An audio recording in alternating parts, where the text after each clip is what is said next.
Hello, everybody. So I decided to try an evening stream this time to end off this little trial week because I want to see if this probably works better. Considering the work week's technically over, people are heading home, we're already home by now, you know. So, yeah. Plus, I didn't have to worry about waking up any earlier than I normally would. I'm not exactly a morning person. And streaming around noon kind of meant that I had to be up in the morning to prepare everything. So, that's great. So, let's go ahead and just get things started. 500 encounters. We're going to get to 4,500. Though I do want to check something really quick before we get started. My longest hunt... My longest hunt was 4,559. So, if I feel like it, we may go a little bit past that if we don't get the shiny. Just to see if this will be my longest hunt so far. I don't know if it will be. Honestly, it doesn't really matter if it is or not. Let's go ahead and set this back and see chat in case I miss anything. Get a nice drink of super drink.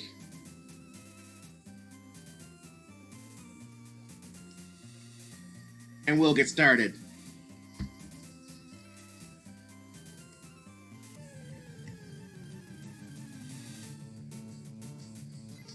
forgot to turn my volume down again. God damn it. Why do I always forget until, like, I actually start stream? What the fuck is wrong with me? I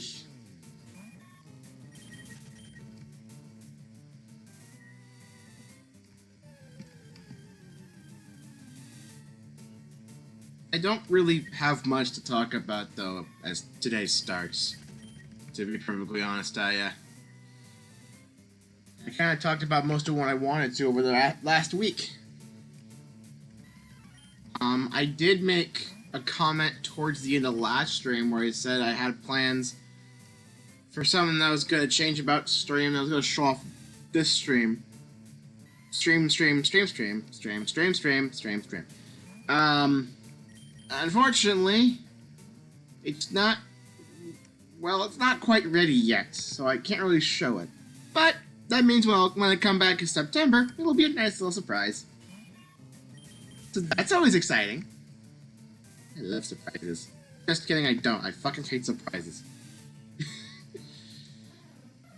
Hey.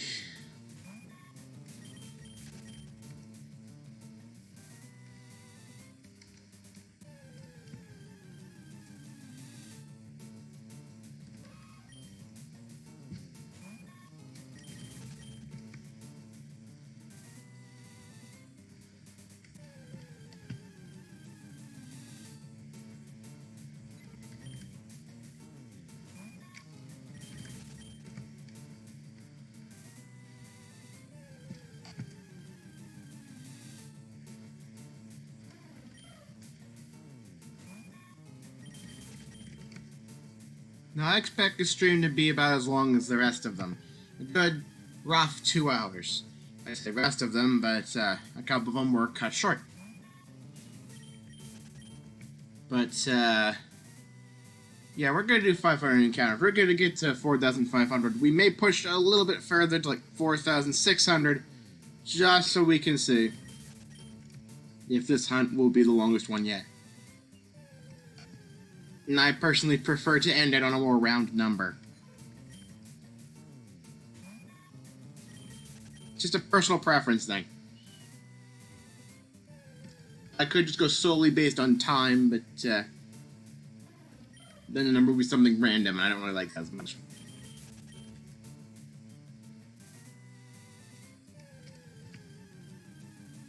Also, I'm hoping OBS cooperates, though I have no doubt in my mind we're going to drop at least 100 frames today. Probably all in one go, because OBS is a fucking pain like that.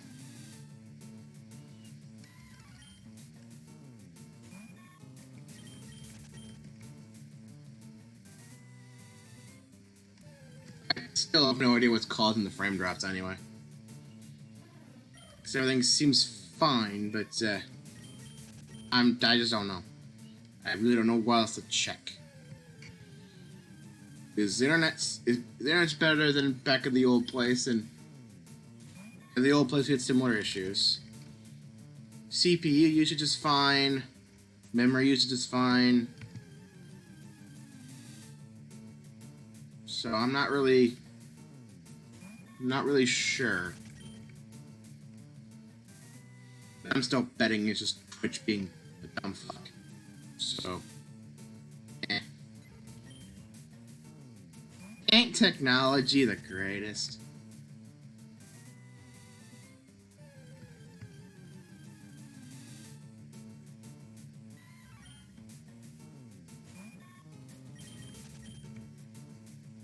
Once again, I'm using the same tactic as I used on previous streams in order to keep myself sane. I have the TV on next to me, and with closed captioning on and sound muted. I currently have it tuned into Phineas and Ferb because Disney XD is having a freaking marathon to end the summer. And then they're going to do a freaking simulcast thing with the main channel with Zombies 3, and I'm going to change the channel then. And that's going to happen during this stream, which is a bit unfortunate.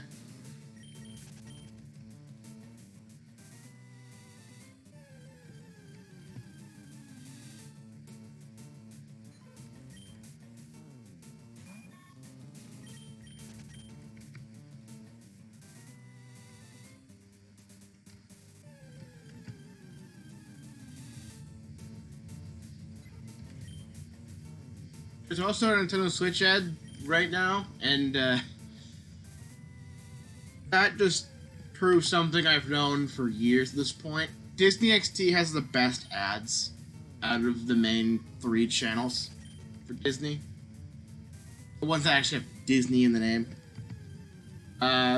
Disney Channel and Disney Junior follow a very strict ad type, I guess, when it comes to ads based around their sponsors. How it normally goes is, no joke, something along the lines of blah blah blah blah blah blah tagline 1, and it shows it on screen. Blah blah blah blah blah blah tagline 2, and it shows it on screen. Product name is a proud sponsor of Disney blank. Fill in the channel name here. I hate it because A, they always sound condescending, and B, they're all so fucking samey.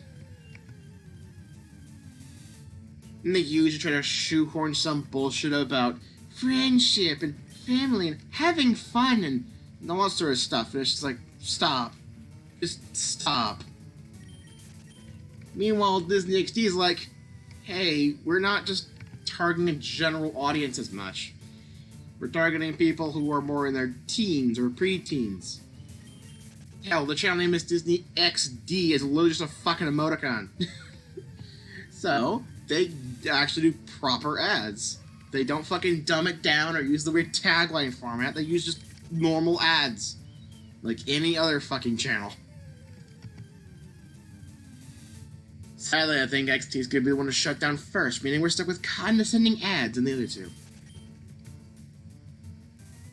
So, fuck. It's not great. It's not great.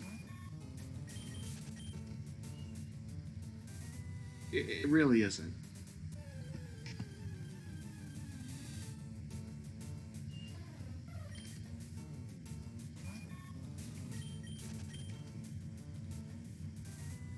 Ugh.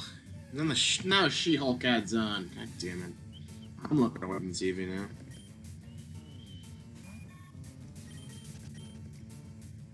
The CG just looks utterly bad, and then the people behind the creation of the fucking thing is just like, if you don't like the CG, you're a sexist bigot. And it's like, dude, we made fun of that whenever Ghostbusters 2016 came out. It's 6 years later, and you're still gonna think we're gonna take that fucking criticism seriously? No. The show just sucks. It just sucks. Doesn't mean we hate women or anything. If you believe people not liking your show means that they hate women, maybe you should try to put as much effort into it to make a good show. Instead of trying to churn out some lazy shit that more people are gonna hate because it's fucking lazy. That'd solve both problems. We get a good show that people will enjoy, and you can not have to worry about fucking sexism or something.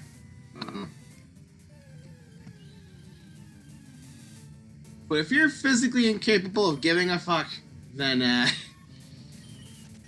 yeah, virtue signaling is just not the way to go. Sorry.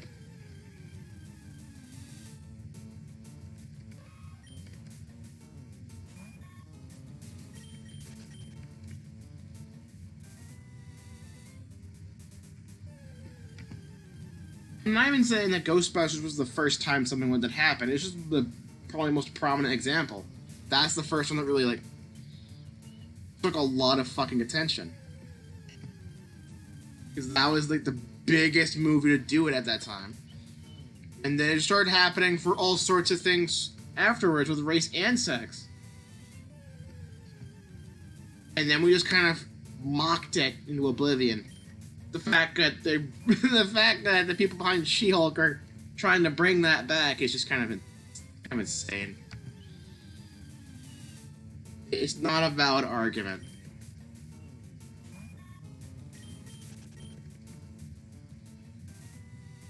If people have valid criticisms of your show, and yes, they are very much valid, the CG does look really terrible. Maybe your defense shouldn't be getting all whiny and trying to virtue signal and whatnot. Maybe it should be, you know, delaying the fucking thing for another half a year at least. I'm not gonna promise to make the show good or anything, but at least putting in an effort to improve the fucking thing instead of whining and claiming freaking sexism. Maybe that'll get you somewhere in life. Maybe more people will actually watch your show when it does eventually start to air. Or watch your movies when they go into theaters. Or read your fucking comic books, you know? But no, you have to fucking whine about it like a fucking child. And nobody takes you seriously. And they just don't want anything to do with you or your stupid product.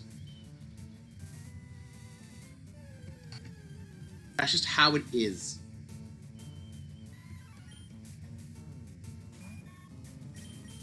Also, a lot of this fucking discourse ends up happening on Twitter, which is fucking cancerous, so...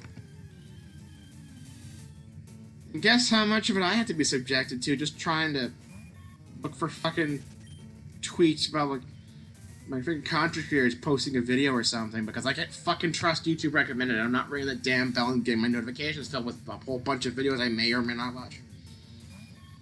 I don't ring the bell on purpose.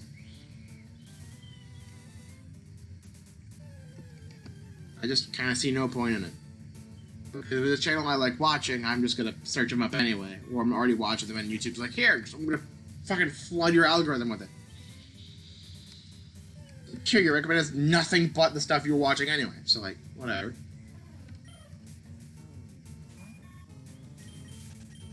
Otherwise, if I really want to watch something specific from a specific channel, I just search it manually. And then, once I watch a certain chunk of a series that someone's done, or a certain number of videos, even if they're not in the playlist or anything, then YouTube's like, here's a bunch of stuff from the same content creator, whether it be old or brand new. So it's like, sure. And it helps to be subscribed when it comes to that, but the bell just doesn't matter to me. I don't need to be notified. YouTube already does it by filling my freaking recommendations up. I need to fill my notifications up, you know? I'm a small channel on YouTube and on Twitch, so when I see a notification, I expect it to be a reply to a comment I made on someone else's video, or a comment on my own. I already get annoyed enough when I get a notification and it turns out it's just one of my fucking Mario Kart Tour premieres going up. Like, god damn it, I know. I know that stuff's premiering. Stop it, YouTube. I'm not tuning in on my own video. Hey, Gino! It has been a while. seems that the schedule shift from noon to 5 has already done a little bit of good. So how you doing? No, I have not gotten any better at phrasing things. You just missed me talking about people on Twitter who just should complain, being like, you don't like this product that has issues? Then you're a sexist bigot. Because that came up again recently. She-Hulk. I honestly thought that type of criticism died years ago. I don't know why it came back. Good to hear. Good to hear there's some positivity in the world. Sure use it. I'm doing alright. I recently moved, so I'm still kind of adjusting to the new place, but it's pretty nice here. Not perfect. We currently have a bit of a bug problem, and I'm not sure how many of them are from the old house, so once we move everything over, Mom's gonna call and get the house freaking sprayed, so we can be done with them this time around.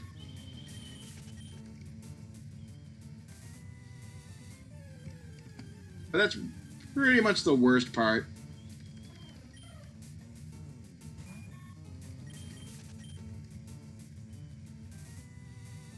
We probably would have everything moved in by now, but Mom's been working overtime lately, and she's been kind of worn out.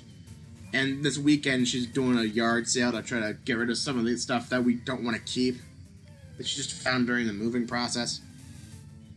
So we're doing a bit of decluttering at the same time. We're moving stuff over, and again, Mom's all worn out, and I don't have a driver's license or anything, so I can't go and get a load of stuff myself, so it's just been kind of, yeah.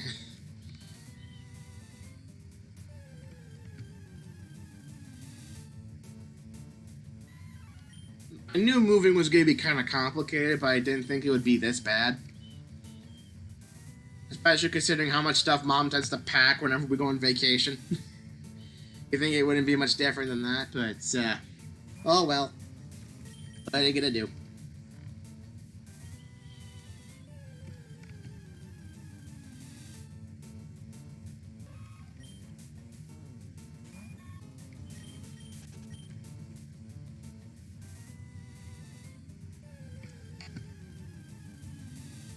Other than that, I've been trying to keep myself sane during the shiny hunt by having Phineas and Ferb on in the background.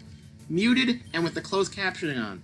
Just look at chat, look at the TV, look at the game to make sure I don't miss a shiny. Look at the TV, look at the chat. It's kind of a cycle. That's what I started doing a couple days ago, and it seems to be helping. What did you think of the new Pokemon Scarlet and Violet trailer? I'm excited. Really excited. For a multitude of reasons. And probably the reason that most people won't be excited for, but I personally am, is knowing that Skiddo is finally coming back after being gone for 2 entire generations and only being in one round of Gen 6. It took him long enough to show up again.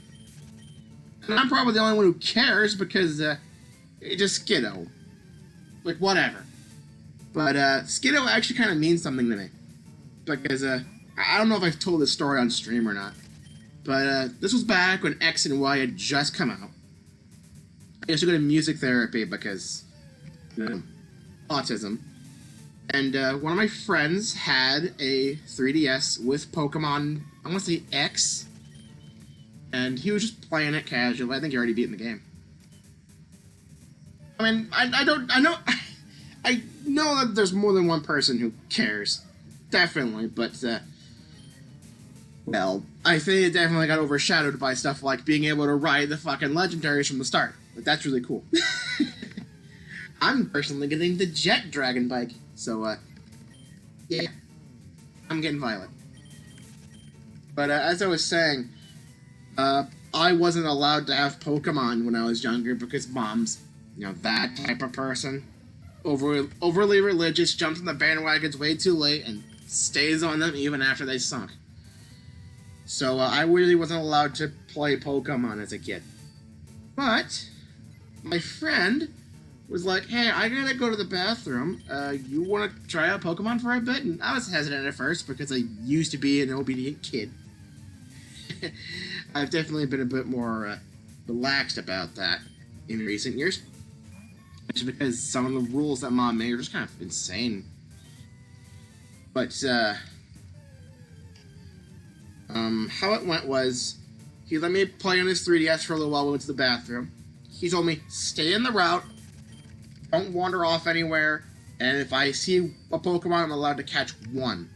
And it just so happened, I was in the one route where you could find Skiddo. And that was the very Pokemon I found.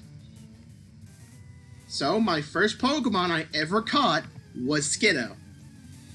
And then it disappeared from Pokemon for fucking 2 full generations.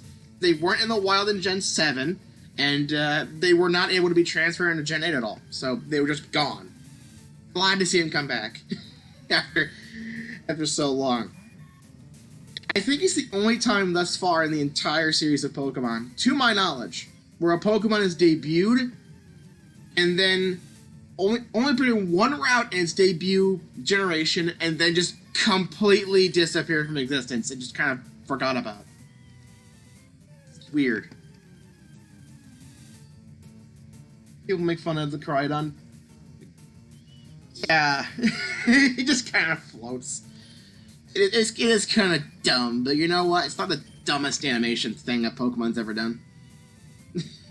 Ever since they swapped from sprites to 3D, a lot of the choices they've made when it comes to animation have been kind of questionable.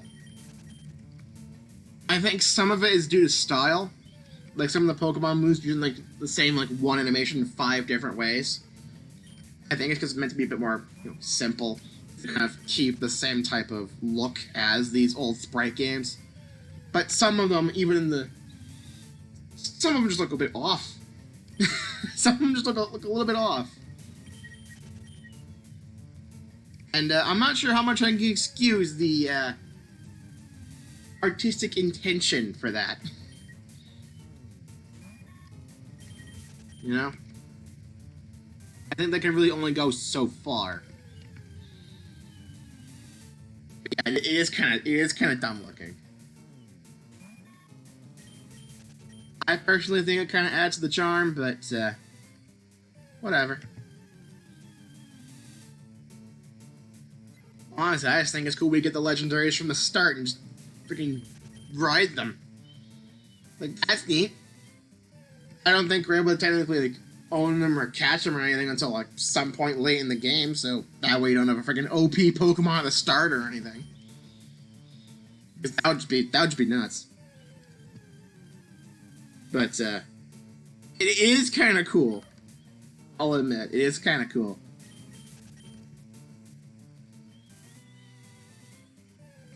I'm also kind of excited about the whole open world aspect of Gen 9 this time around.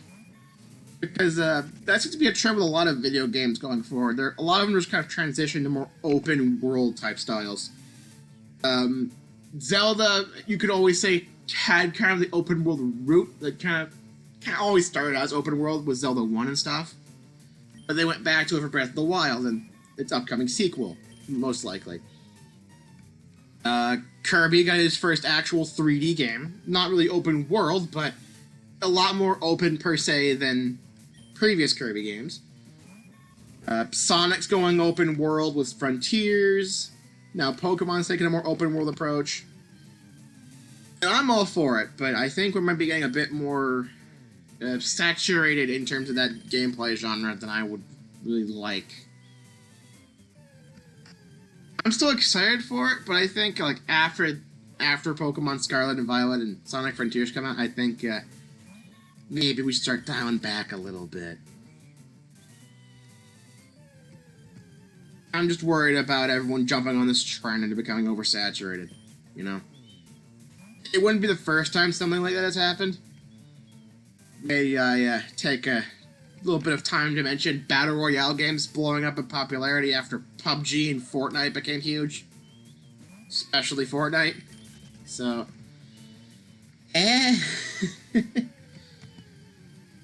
That doesn't mean I can't be excited for what they're gonna do with these different game series, how to spice it up, but... True. And honestly, an open world Pokemon game already kinda exists, thanks to Pixelmon, which is a Minecraft mod. So people have already experimented with an open world Pokemon game, and it does work pretty well.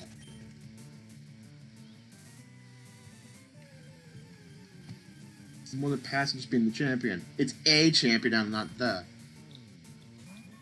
That's pretty interesting. So, I hear you can tackle the gyms in any order too, and just like Gen 8, there are a couple of gyms exclusive depending on which version you get. So there's that. But I think a Pokemon generation where you can kind of play it more like how you want is kind of cool. And I feel like Legends Arceus was kind of a little test run with this idea, and if Legends Arceus really did well, then they would probably put a bit more effort into Gen 9, and it seemed to have worked out.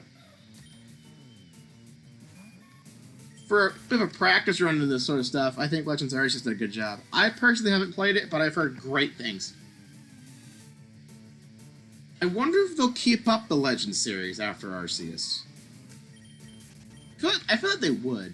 It's not going to be like a Let's Go situation where they do it once and then just kind of abandon it. So... yeah, the gym exclusivity thing, I think, was confirmed. I want to say. It may have just been leaks, but considering Gen 8 also did gym exclusivity, it wouldn't surprise me. I'm honestly okay with gym exclusivity stuff, because that means that there's more reason to buy both versions. You know?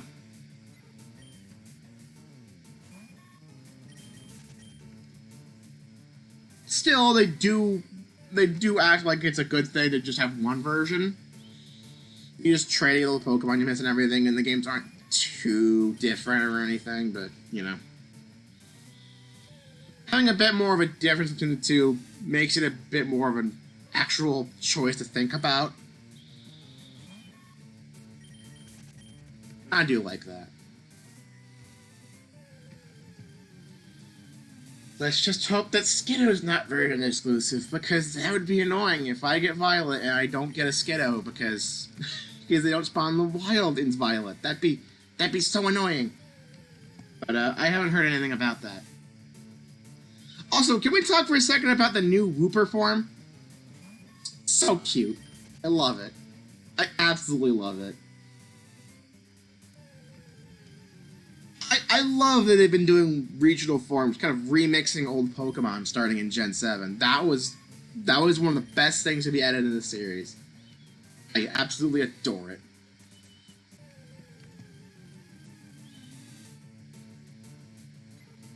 You mean Pooper? Why is that the first time I've heard that pun? Probably because Pooper has more negative connotations, and everyone seems to generally like the new Wooper, so, you know. But yeah, it does kind of look like shit, considering it's brown.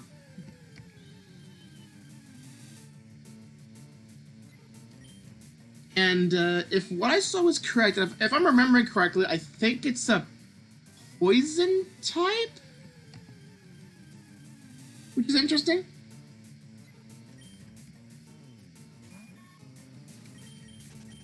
So it's always that. It's all over the internet. I haven't seen it. Every little bit of discourse I've seen about the new Wooper, everyone's just loving it. Which is weird, because usually Twitter is a bit more negative. Poison ground, okay. Well, yeah, I've not heard anybody call it Pooper.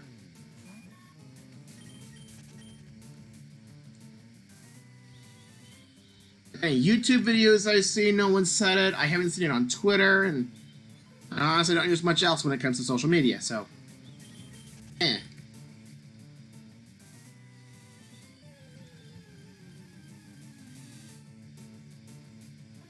I I honestly want to see what the regional Quagsire is going to look like, though.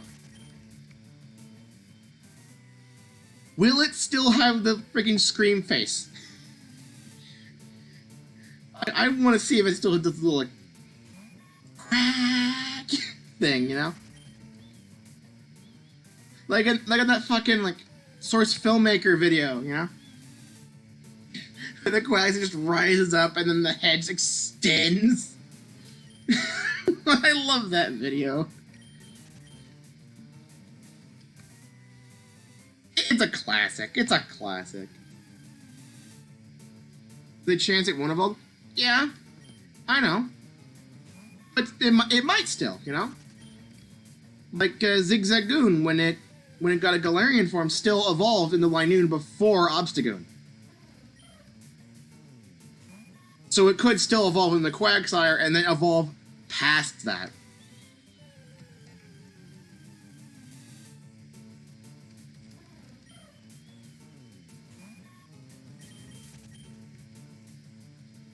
So, yeah.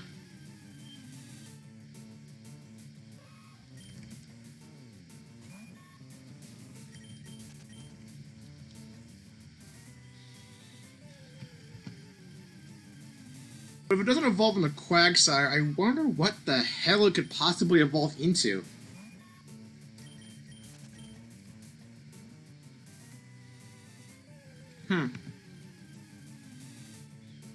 Who knows?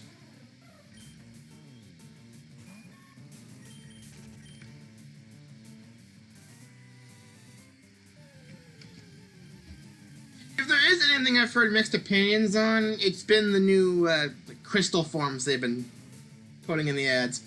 I like the idea of having kind of like a remix of the Mega system, where it's not necessarily the same type it always is.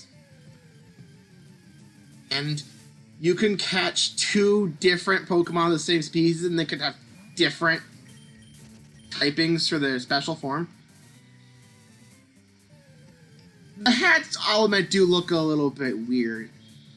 They do look a little bit weird. But I do like the fact that the Pokemon kind of get, like, covered, like, with this crystal-like texture. And it's not exclusive to just a few Pokemon. It's every Pokemon in Gen 9 can do it. Which is something I don't think's really been done, kinda. Like, I know Dynamax and Gigantamax are like two separate things, technically. Where it's like Dynamax is everything, and then Gigantamax with like very specific forms. But I don't think they're doing the very specific forms thing this time around. I think they're trying to go with, like, Z-moves? I feel like Z-moves are kind of, in a weird way, their own separate thing from Megas. Especially because you could do both. If you bring a Pokemon with a Mega Stone into Gen 7, I think you can still use the Mega Forms. So it's not like they're, like, exclusive to each other or anything, like Dynamax and Gigantamax, and supposedly this upcoming Crystal thing I did not remember the fucking name of. So, yeah.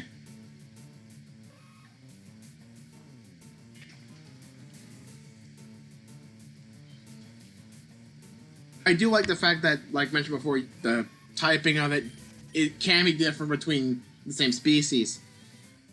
It kind of reminds... It's like they're kind of merging Megas and abilities into kind of a weird new mechanic. It's like, you know how some Pokemon have one ability and then you catch another one and they have like a different ability? And then there's the whole hidden ability nonsense, you know?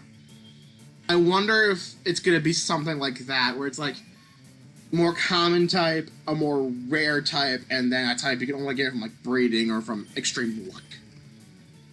That might be like preferable for stuff like competitive, you know?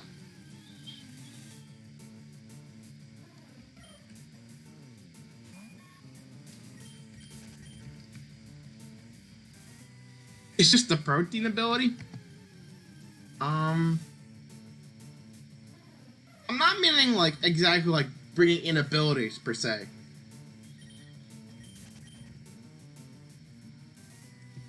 You can change your type.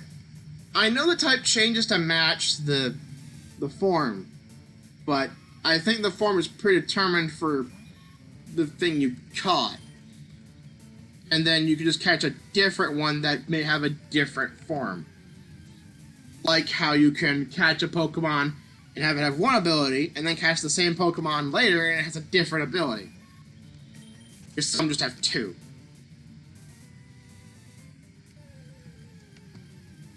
I'm not like meaning like, exactly like this is like the ability system entirely. No.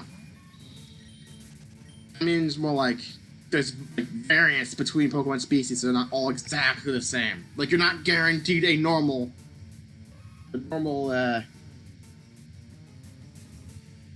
Terrastalize? That's a stupid name. I had like stare at it for a few seconds before I can even like start, which is weird. But yeah, you're not guaranteed to have a normal when you get an EV. You could find one with water, for instance, you know.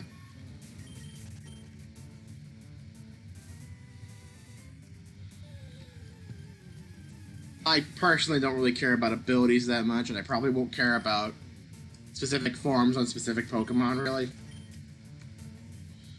If anything, I'll just prefer the ones that honestly just have the type normally, because it probably just powers up their moves. Because when I play Pokemon, I don't normally put moves that are not the type of the Pokemon on there. So, like, if I have a flying type Pokemon, I'm not going to put, like, a fighting move or anything on it. I'm not going to put a grass move or anything on it, you know?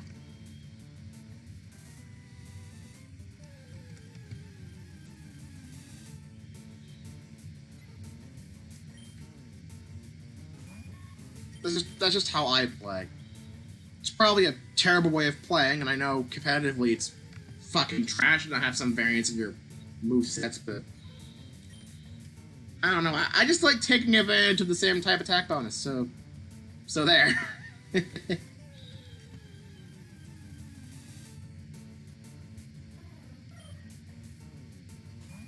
I also don't really care that much about like physical versus special. I just kind of don't care. Maybe I should care a little bit more. I just kind of do it a bit more basic, where it's like, this Pokemon gets a move that is the same typing as it. I'll just go for that. And it seems stronger than something it already has, so there you go.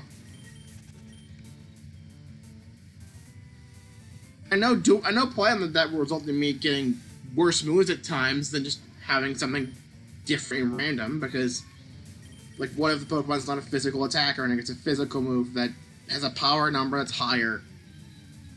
Then you get the point. But I don't know. I just kind of like it a bit more simple. Maybe I'll experiment a little bit more when I get Violet, but that's always how I've played. Maybe it's about time I change that. So I'm watching a lot of PokeTubers, and they tend to keep their movesets a bit more varied, so if it works for them, it'll probably work fine for me.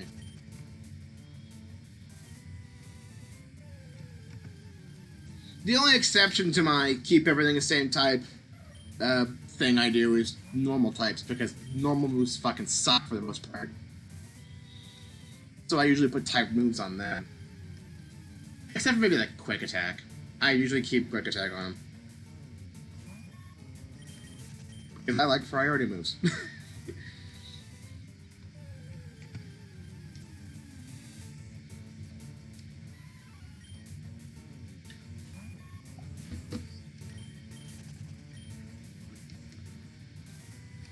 People might start calling me out for saying I play Pokemon wrong or something, but don't cut me a little bit of slack. I haven't been playing as long as some of the experts have. I kind of jumped on a little late.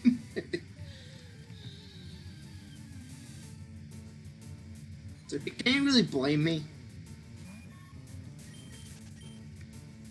I think it is about time I do adapt a little bit.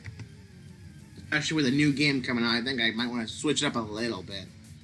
But, yeah.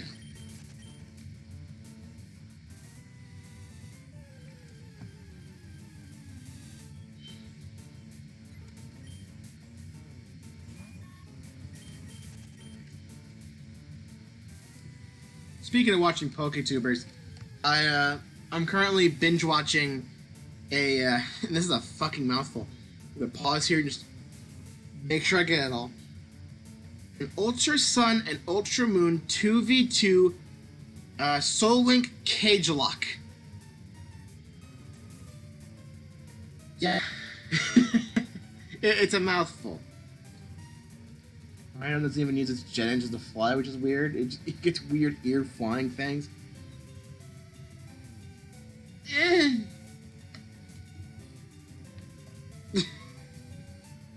Honestly, I just kind of like it. It's kind of stupid and illogical. I get why some people would complain about that, but honestly, I like it when they do things kind of weird. But yeah, it would be nice if it actually did use with magician stuff. Maybe it's not done yet. Maybe we can give them the benefit of the doubt and they just haven't added the effects or anything yet, or they need to tweak the animation some. They might change a few things over the coming months.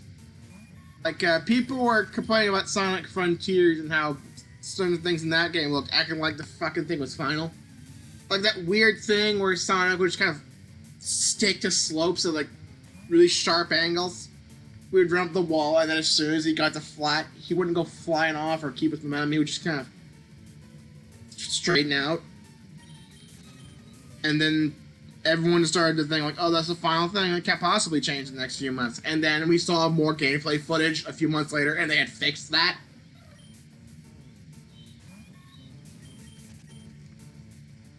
For Pokemon, I kind of understand a little bit more because Sword and Shield kind of took a few hits. People constantly make fun of that stupid N64 tree. You never know. You never know. It's not guaranteed it's going to stay exactly like that, you know. They might tweak it. Honestly, I don't mind it that much, but I can see why people are bothered.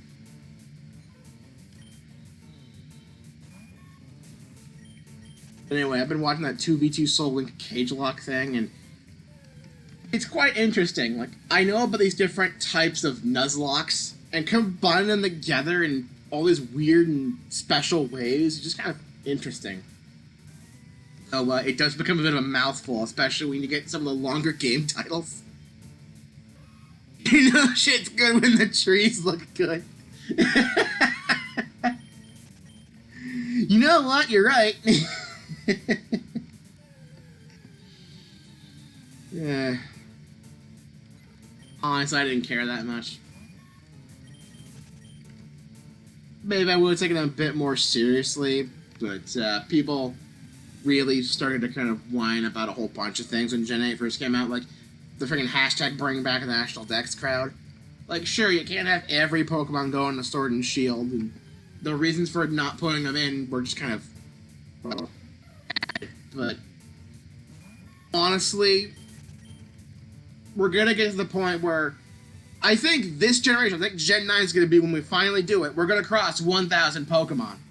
So, as we keep going on these generations, it's gonna be harder and harder to keep every Pokemon in. So I think they're gonna try to transition away from that.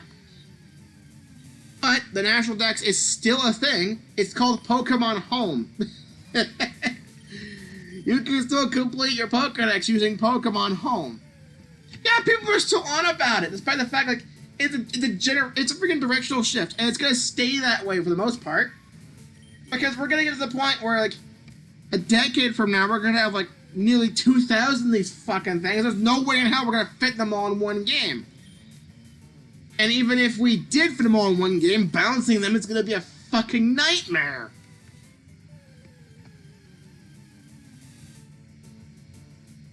You know? They just keep adding more and more and more and more, and it just gets more and more complicated. I think their first shift into trying something a bit different was Gen 5, where they managed that you could only use Unova Pokemon until post-game. I think that was their first step into that new direction, because they knew that a lot of the newer Pokemon were getting kind of overshadowed by the old guys. and everything. And that some Pokemon, even like whether it be old or new, which get completely overshadowed. So Gen 5, limiting your Pokemon to the new guys at first, was probably their first step into the transitional thing. And then as they kept adding more and more Pokemon, the Pokemon species number has like doubled since then. So they're like, okay, we're not gonna have room for all these guys eventually. Maybe we should just kind of, transition things. And I guess they figured we're making a new Pokemon box type deal because of the new console. And we can have it link up with their old boxes so they can transfer their old Pokemon there. We're going to have it linked to the new games. Or hell, we're going to have Pokemon Go functionality in it too.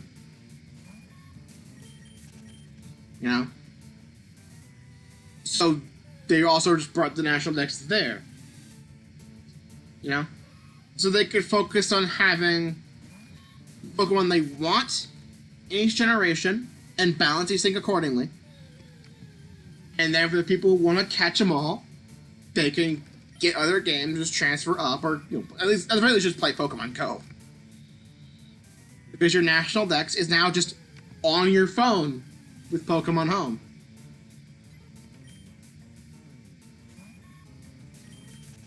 And honestly, I'm okay with it. National Dex ain't really gone. And just because you can't use every single Pokemon in a generation, it's just... I don't really care that much. Like, I don't really miss Rattata that much. So, whatever. I'm sad.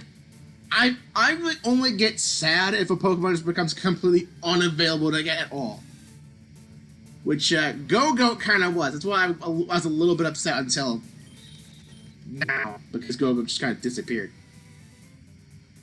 Go-Goat and Skiddo were just treated terribly. That line was just treated absolutely garbage. Put them in one route and then just never show them again for like a good 2 full generations. It's annoying.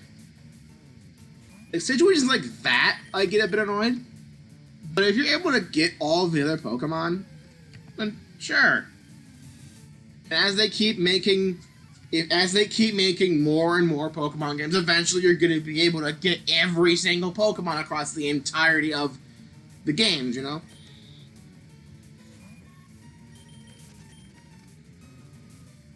Last time dealing with the game was X and Y? Yeah, but Deerling also came back and Go, so it was a little bit easier to get in the Dex anyway. Not to mention, it didn't freaking disappear after its freaking origin generation, and it at least appeared in more than one round in its original generation. Skiddo didn't have that.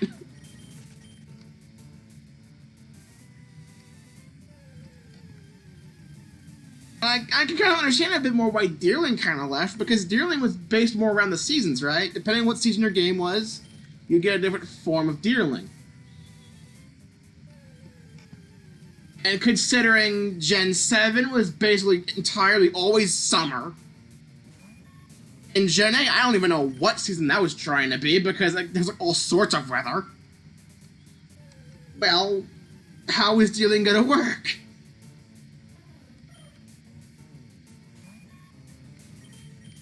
Maybe they're gonna try to have it be like Shellos, where it's like you get one specific form in this specific game because it's in this specific region, Maybe it's gonna be something like that. Unless they do add a full season thing into Gen 9. Who knows?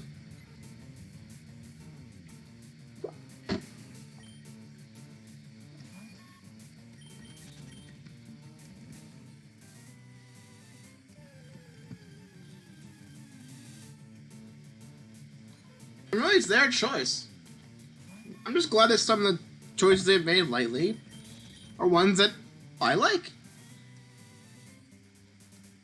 I like it when they try something a bit different. I like it when they bring back my first ever caught Pokemon after it disappears for a fucking decade. But some of the other things they do are just kind of questionable.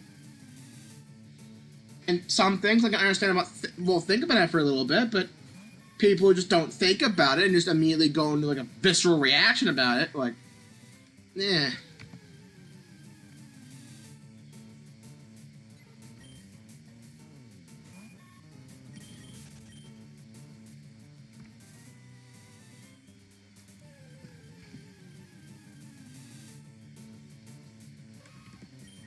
I don't know. Long story short, it's a lot more complex than most people seem to think it is. In terms of pretty much everything in Pokemon. I think a lot of people just see surface level stuff and go fucking insane.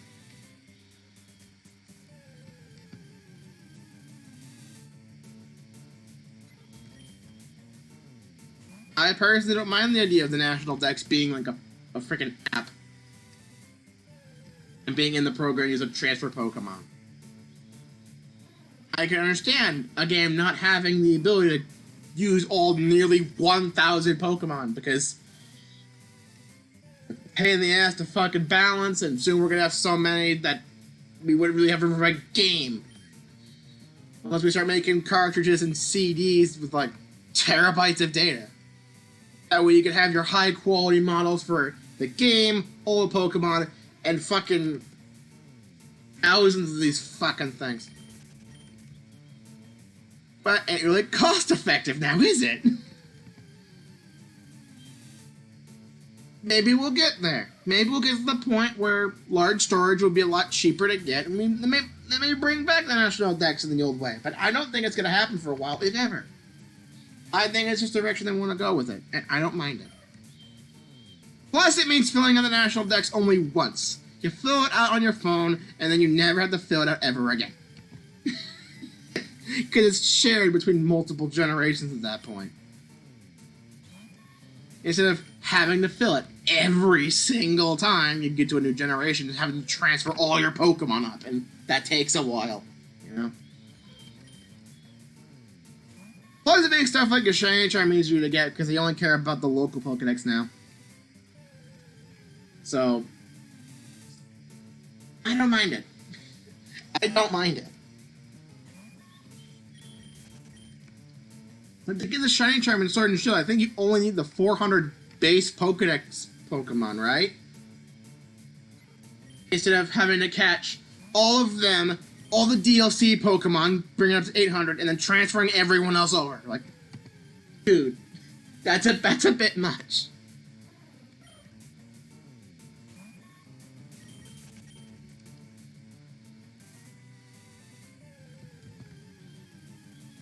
So that means, despite the controversy with the National Dex, I think that makes Sword and Shield probably the easiest game to Shiny Hunt in, because this is the easiest game to completely fill up your Pokedex and get the Shiny Charm. It's not the best, like, Shiny Hunting method. That probably still goes to the fucking chain fishing in Gen 6, but, you know, that's only for specific water Pokemon, and they ditched that after Gen 6 anyway, so I'm not sure that really counts.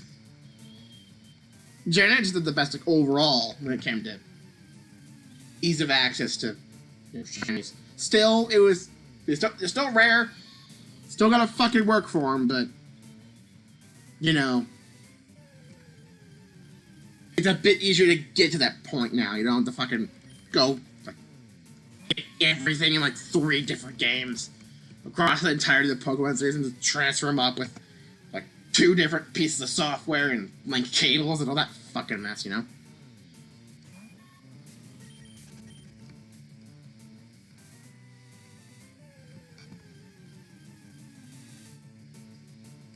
Maybe I'm just not seeing the true problem, who knows, but those fucking spamming hashtags ain't gonna do shit. Spamming hashtags and infographics in every single post made by the fucking Pokemon Twitter is not gonna do anything. And people are gonna see you as fucking childish. Plus, I think the majority of people have moved on from that because of how people were spamming it, so I think generally we've kind of moved on past that. It's the direction they want to go, fine. I don't know why they just weren't upfront with us and tried to hide it with like, oh, we need to put animations higher quality models, and people just compared to the 3DS stuff. And like, a lot of it was just reused from there. So like, people were able to call them out of their bullshit. But why weren't they just open with us? They could have made a post being like, the number of Pokemon are going to get too high at some point. In order to keep a decent amount of visual quality while also having high number of Pokemon, we got to make sure that we can't have all of them go in at once, you know? And adding more in its DLC content with the updates to Sword and Shield, with Isle of Armor and Crown Tundra, I think does actually make it a bit better. You're still not able to get everything in there. Like I said, Rattata still can't be put in Gen 8, but whatever. And again, National Dex is now on your phone with Pokemon Home, and you just need to fill it out once. And your progress of the National Dex effectively transfers up the generations now. So, I don't see it being that bad. Honestly, in a weird sort of way, it makes catching them all kind of easier. It may take a while for all of the Pokemon to become available. I think there's still a few like bits and pieces you can't get in the games that are available. And of course, the National Dex is going to expand with each new coming generation. But at least that means if you complete the National Pokedex, you're basically just done with it. It isn't until new Pokemon get added with new games, you know? It's not like you're being set back to square one every time a new generation comes out and you have to transfer everything up manually, you know?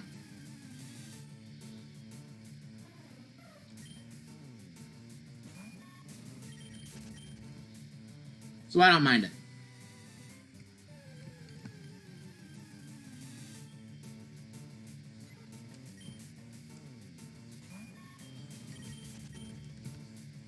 Maybe we should move away from the topic before someone online gets fucking mad about it. Someone's gonna find this stream and be like, this person is understanding the problem. They get all whiny on Twitter. You know? I don't want to fucking deal with that right now. Who am I kidding? Nobody watches the VODs or anything. People don't care. We've moved on! Let's just focus on fucking Fido.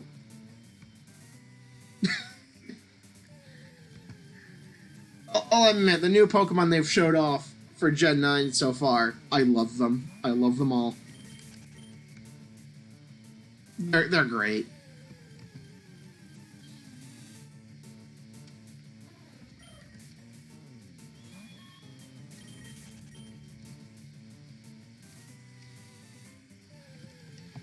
I'm not sure my favorite is, though, the new Pokemon they've shown us so far. Because they've shown us the starters, the legendaries, and a few other Pokemon. So, I'm not sure which ones are my favorite, which they've shown so far. I mean, I like Smoliv, honestly. Not sure if it's my favorite, but I do like it. The first thing I did upon seeing it was just get a couple of pictures and make a freaking SpongeBob meme with it. Lechonk is godly solely because of the name. Definitely. Watch, the anime's gonna come out and they give us an actual like official pronunciation. It's gonna be Lechonk. It's gonna be fucking stupid. And then we could all act like it's the wrong pronunciation anyway.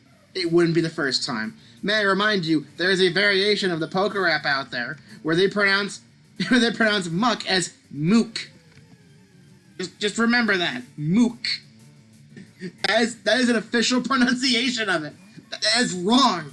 That is wrong on so many fucking levels. How do you know they won't do something similar with Lechonk?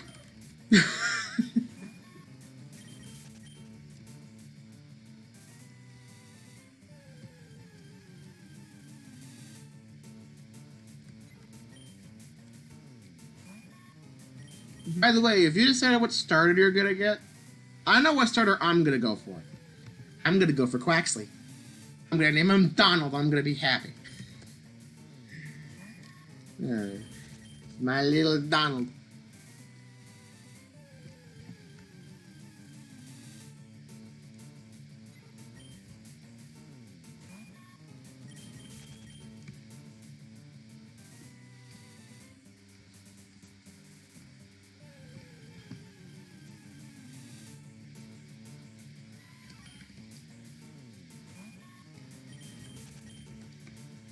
You're not getting the weed cat.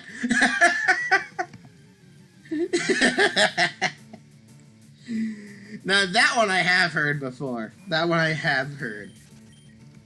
I just find it kind of amusing.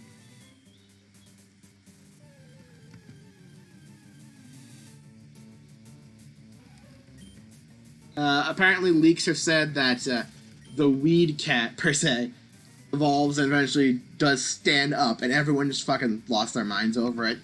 Because they're immediately assuming it's gonna be fucking furry bait.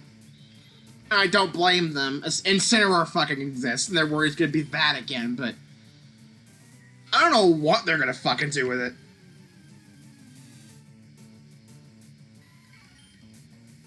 I mean, one generation prior, we had fucking Froakie evolving a Greninja, and that's technically standing on two legs, and that ain't fucking furry bait. And it's probably like that generation, everyone's fucking favorite from that generation. It got a fucking like official fucking Ash fusion that was given out in events and everything. Like that was fucking neat. So it may just be something like that again, you know?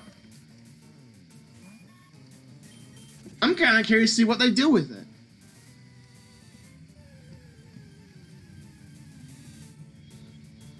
Not like it matters for me, though. I mean, yeah, I'm going to complete the Pokedex in that game eventually, but I'm not going to start out with that Pokemon. I'm going to get Donald. I'm just going to give him my Donald.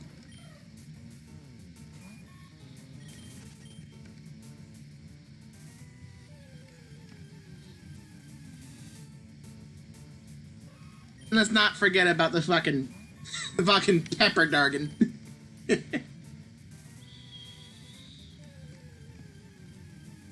Honestly, it made a lot of sense to have a Pokemon themed around a fucking pepper be a fire type. Makes a lot of sense. I love it. It's a fucking chili pepper dragon thing, you know? I love it. But I'm still going to pick Donald.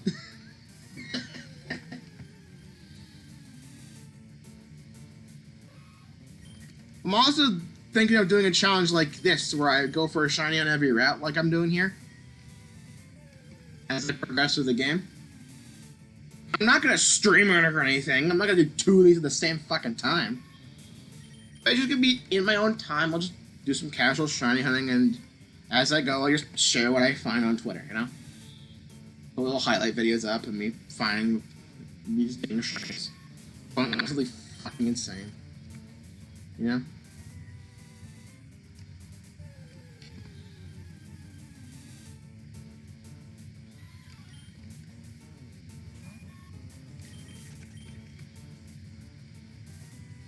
I just hope the shinies aren't trash for a lot of these Pokemon. I hope these shinies are good. Because a lot of good Pokemon have terrible shinies. Looking at you, Garchomp. Looking at you, buddy.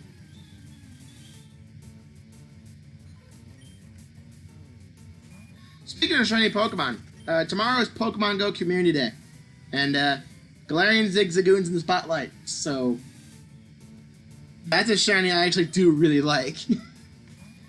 I'm glad there's a whole day focus around it, basically. I'm excited.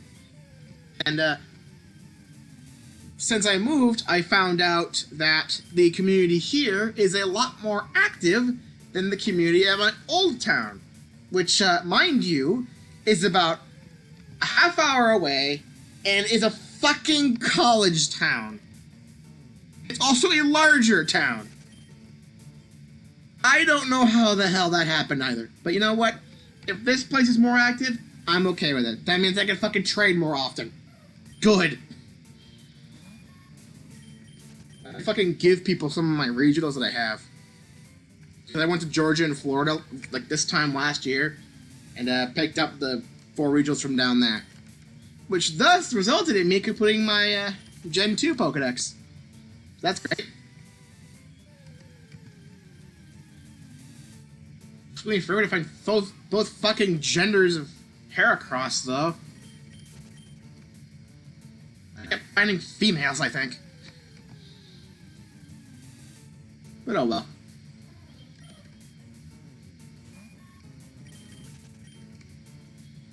Honestly, Heracross is probably the hardest of the regionals in the area to get, because the rest of them are actually kind of easy. Corsola and Carnivine, I think that's the name of it. Both of them are fairly easy to get. When you're like as soon as you cross into Georgia, you're probably likely to find at least one of them. And then Maractus took a little bit, but when Mom and I actually stayed at Daytona Beach, it turns out the Maractus starts spawning like a mile south of the hotel, so it's not that far. So I was able to snag a couple. But Heracross was a little bit more of a drive, and I had to convince Mom, without telling her about Pokemon Go directly, I needed to get it. So we drove like, I want to say like a half hour south to get this fucking thing. I spent about a good half hour looking. I got like 5. And then we get stuck in traffic because the interstate got all backed up on the way back to the fucking hotel. Hey, Mom did not have that much patience that day. I was so sorry for her, but you know what? It's fine. She understood that I'm doing this not just for my sake, for collecting everything, but also to bring back my local community who can't go to Georgia and Florida, mainly because of the pandemic or the economy. You know, a lot of people just can't really do that right now, depending on where they live, depending on their health conditions. Travel is not the best option. Especially because gas prices have been increasing lately and the economy's been falling apart. It's even harder now, funnily enough, than it was back when the pandemic first started. Ironically enough. So, these people around here can get some fucking Heracross, and I'm okay with that.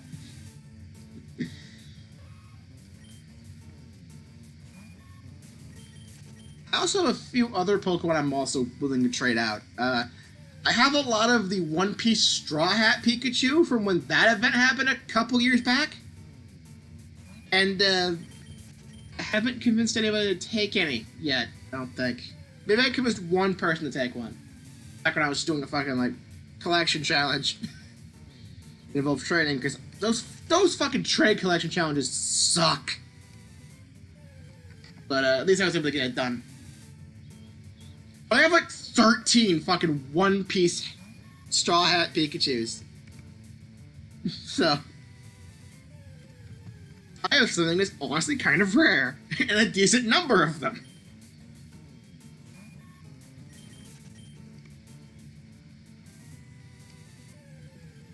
You have one, not entirely sure.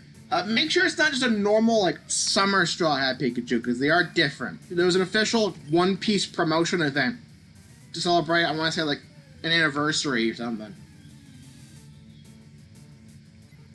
In turn, they straight out just gave Pikachu the very famous Straw Hat. I think the character's name is Luffy, I think it's his name. I don't watch fucking One Piece at all.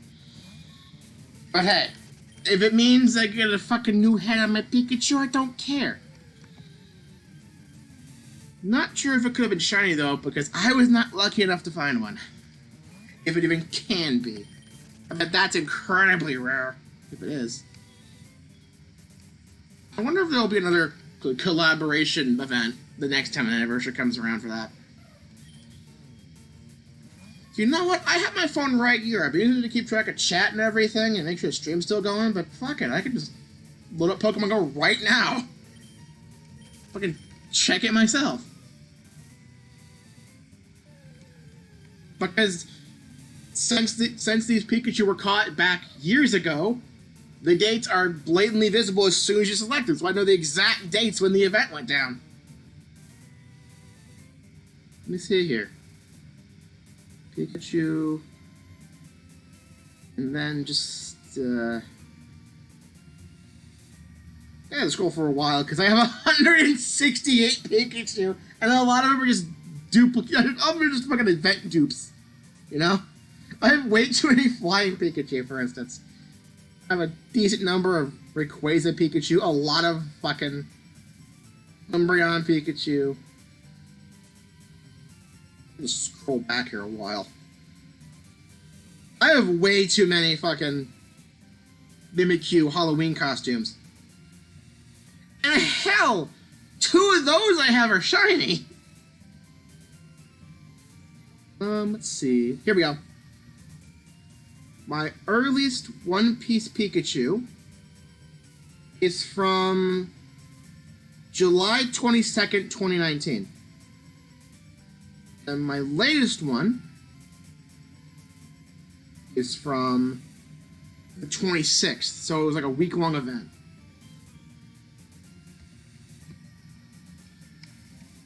And I have about a dozen of these things, so I can just trade them out, you know? I'm sure they have decent value because the event only lasted a few days and has not happened in 3 years. So, I'm sure there is some value to these guys.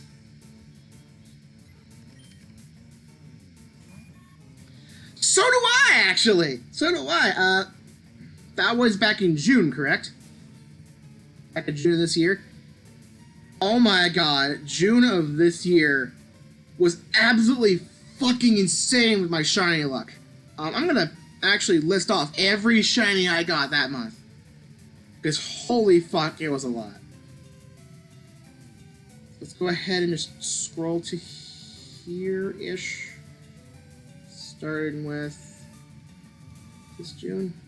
That's January. Got a little bit further than that. It was after that. After that. My shiny was absolutely insane in June. So, May 31st, I got a shiny Alolan Executor, which kind of just started the trend. June 3rd was a shiny Lillipup. June 10th was a shiny Snubbull. Then I got a whole crap ton of shinies from the Fossil Day event with Kratos and Shield on. I got, let's see if I have these numbers right here. I got 1, 2, 3, 4, 6 Shield on, and I have 3 Kratos. I think I didn't trade my. I don't think I had a 4th. I got Aerodactyl that same day. And I got 2 Chansey, a TCG Pikachu, 4 Meltan, because that event was going on, a Bidoof, only 4 shiny Dino during Community Day, which that was probably the low point of that entire thing. But to be fair, with how many Zwellos were spawning because of fucking how that event went out, I don't exactly, I don't blame them. A Hoppip, and then separate from the rest of them towards the end of the event, a 5th Meltan, and I already had one. So I have 6 shiny Meltan, and one of them is currently a Melmetal. So yeah, June was absolutely crazy for me with shinies, and then ever since my shiny luck has just died.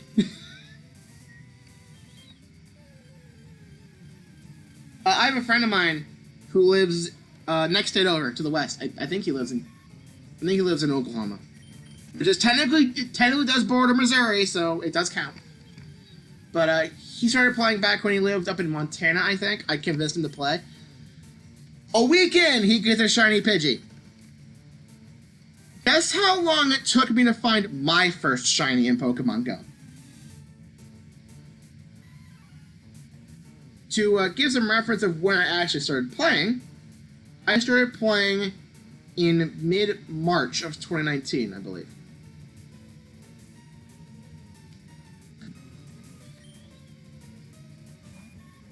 Guess how long it took me to find my first shiny?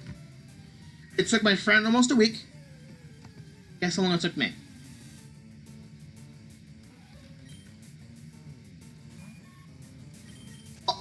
for a guess. Take your time. You probably won't guess it.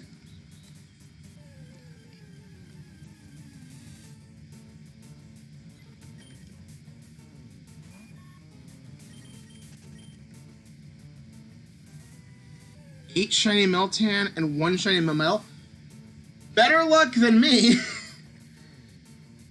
Most of mine came from the TCG event. I'm so glad I got that many. Oh, not that long. Not that long. It was 3.5 months, roughly. But considering my friend got a shiny Pidgey within his first fucking week, and was like, "Hey, autistic game guy, what's up with this Pidgey? It doesn't seem to look any different, but it just sparkled." And I'm like, "No." And he shows me the screenshot, and he indeed found a shiny Pidgey, and I'm like, "God damn it!" And since then, we have effectively been rivals. And he tends to have better luck than me when finding stuff like Hundos and Nundos and that sort of stuff. But I have made him rage a few times with certain shinies, and it's been great. It's been great. He also fucking beat me to level 40, but I don't really blame him because I'm still going free to play to try to hide this from Mom. And he has a job, and someone fucking gave him a GoFest ticket and everything, so, but sure. You want to take a guess on what my first shiny was? To make it a little bit easier, I got my first shiny in early July of 2019. So that might narrow it down a little bit for you. Back then, I believe we only had up to Gen 4 Pokemon.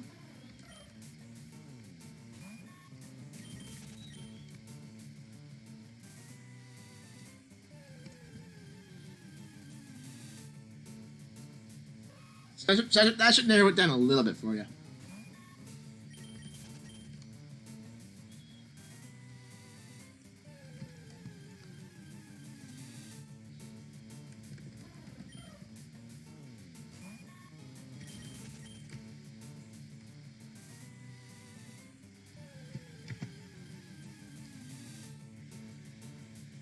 No, I'm still proud of it. I'm so glad I got the one I did. It's my first.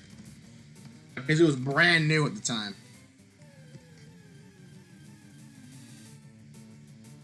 There's another hint for you. It was a brand new shiny at the time. Likely some sort of event. And no, it was not a community day.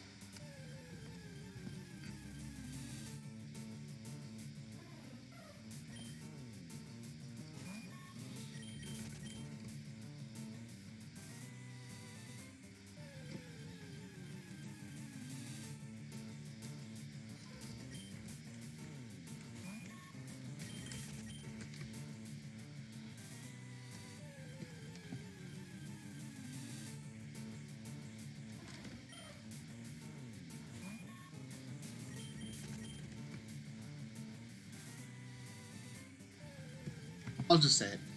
Alolan Geodude, which was a new shiny at the time because they were hosting a full-on like Alola event when that was going on. And when I fucking saw that orange Geodude, I nearly dropped my phone. I was so happy to finally have a shiny of my own. And one of the newest ones at the time, too. It was great. And then I got kind of stuck with a bunch of... I ended up getting a lot of orange shinies after that until Mudkip Day. I got a shiny Eevee, which isn't orange, mind you. It was just kind of white, because they just gave them away for summer research. And then I got a shiny Latias from a research breakthrough back when they actually gave you legendaries in those fucking things. And then I got a shiny Kanto Zigzagoon. So I was just getting a lot of orange shinies for some reason. Like, what the fuck? And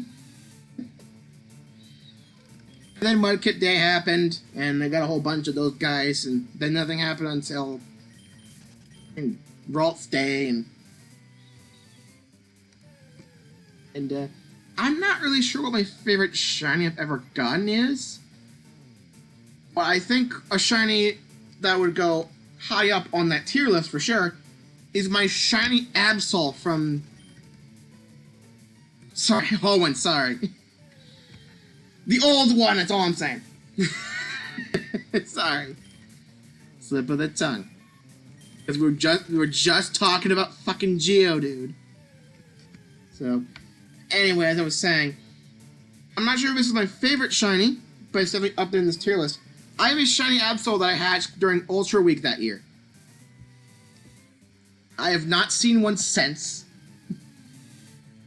But, I think it was my first ever hatched shiny.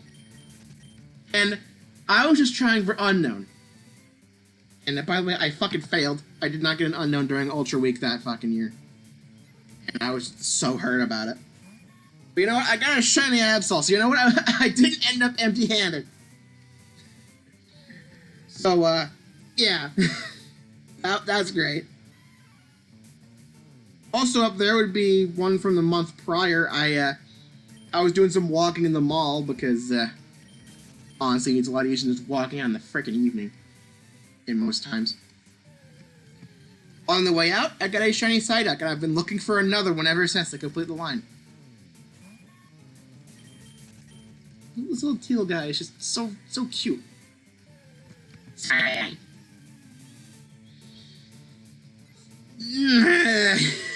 Don't get me started on shiny Unknown, dude. Cause my friend, because he has access to GoFest tickets, he has one. So fucking annoyed. I'm so fucking annoyed. Honestly, I'm just going for Pokédex completion at this point. So as of now, the letters I have collected, in terms of just actually collecting them, not forgetting shinies, because they are full odd shinies and they barely show up at all. It's in order. I got the letter R, U, F, and E. I think there's an Ultra Unlock bonus coming up where they're gonna be bringing out S, I think? I'm definitely gonna be getting that. I'm gonna try to get as many Unknown letters as I can, even if I can't get any blue ones.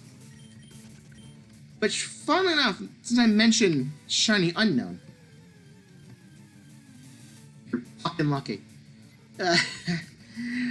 Since I mentioned shiny Unknown, that actually brings us to another topic. It's not gonna happen for years, considering how long these hunts fucking take. But I'm thinking we could potentially do post-game stuff once this long adventure is over, just for the hell of it. I don't know if we're gonna keep the challenge going, and I have to go like route by route with it. But we can only explore like half the Sevi Islands until post-game. I want to say on like Island 6 or 7, you can find all of the Unknown. Like, all of the Unknown. So... Except, I don't think exclamation point and question mark are in Gen 3, so we're not going to be able to get those, but we could hunt for shiny Unknown in this game, which would be kind of cool. But that would not happen for years, because we have to get the post-game first. So, we may do that in the future. I don't know. We're probably not going to get that far until like 2030, so I wouldn't get your hopes up for anything anytime soon.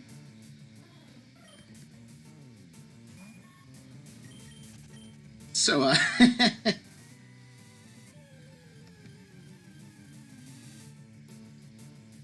mean, I could load up Leaf Green. As you can see down there, there is the Leaf Green Nuzlocke bar. There is a chance that once I finish the Nuzlocke in that, we could just fucking go and go get Unknown and Leaf Green instead. Just for the hell of it. You make yourself go through hell. To be honest, this is less about the challenge of getting through the entire game like this and more just trying to create a more chill environment. You know? Something just kind of calm-ish. Something exciting may happen or we might get a little riled up when it comes to stuff we're talking about, but... This is meant to be more of like a relaxing sort of deal for the most part. It's a place where I can just chill and talk about things. Not really focus so much on the game. With stuff like when I was playing the Crash Bandicoot trilogy, back when it fucking was really a main trilogy on PS1. Because I couldn't fucking play Insane Trilogy because fucking laptop didn't know that shit. But, I had to focus on the game a lot more because I was focused on the boxes and getting the gems and such. But with a game like this, where I'm effectively just running around in the grass constantly, I don't need to pay attention to the game as much. I can just take it a bit easier and just talk to people. You know?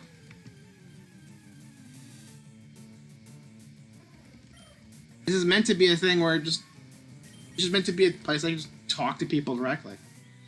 Instead of just having to focus on the game and then maybe missing a few things in chat. I make sure I see everything when I'm doing streams like this.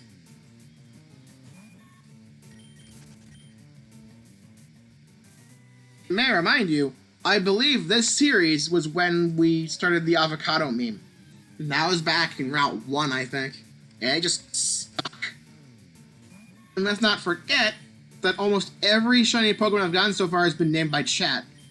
Leonardo has not been nicknamed yet because soft resets are fucking annoying. But we'll get to that eventually. And that was something I was going to do. But I believe everyone else, Matata, Flybitch, Flappy Bird, and Chat, were all named by chat. So there's a bit more interactivity when it comes to this sort of stuff.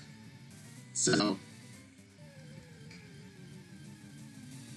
there you go. You forgot about avocado? Don't worry, I can't forget. This has been like this ever since I stopped streaming back in 2020. It's been like that. Yeah. Here's the thing, though. I was actually planning on embracing it with the return during this little trial week. I was gonna show it off during this stream, but it's just not anywhere close to ready. I might as well just say it because it's gonna probably be in place when I do come back to a more full-time-ish schedule next month. I'm thinking of having an avocado mascot of sorts.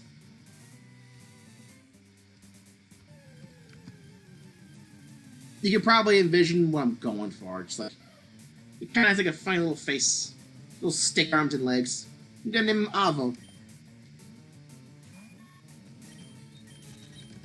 But of course, that stuff ain't ready yet. I might enlist help on actually, probably like drawing it out and everything. But I planned on actually just trying to go all in with the avocado meme because we were originally gonna actually go in with the avocado meme at some point anyway, because we had discussed if I became large enough to get channel points and channel point rewards, there was gonna be one where someone would redeem it and I would just eat an avocado on stream. Like, we were going that far with it. I figured that having a little avocado mascot would make it a bit more well, a bit more safe, considering I'd have to explain so much to Mom.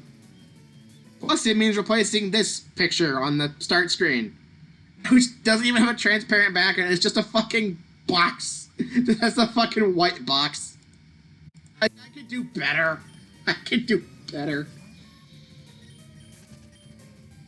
So, I could do so much better. Yeah, we're gonna embrace this avocado thing. I know I was a bit hesitant back in the day because I was like, why does this have to be the thing that becomes a meme on this? No, I don't want to be known as the avocado guy. But I'm like, you know what?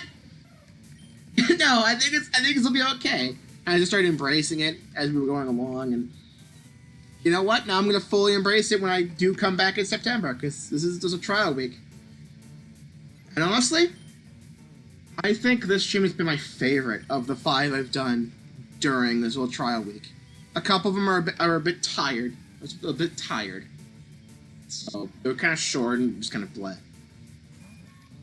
A couple of them were also just kind of nice. Full-length streams, more enjoyable, had energy. And because I'm not a morning person, if I stream in the evening like I am today, I won't have to worry so much about waking up early to make sure everything's ready on time, you know? Which is overall better for me. Plus, by streaming in the evening, I don't have to worry about streaming while people are at work, for the most part.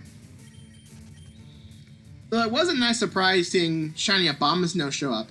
Not the Pokemon, the username. And, that was a couple days ago, and oh my god, he was telling me about his fucking work conditions. And apparently in European restaurants, mainly around where he's at, but like every fucking restaurant, people are just fucking drunk while at work. I'm surprised by it too. He said like when he was younger, he works at a place, and there are people straight up doing lines of coke.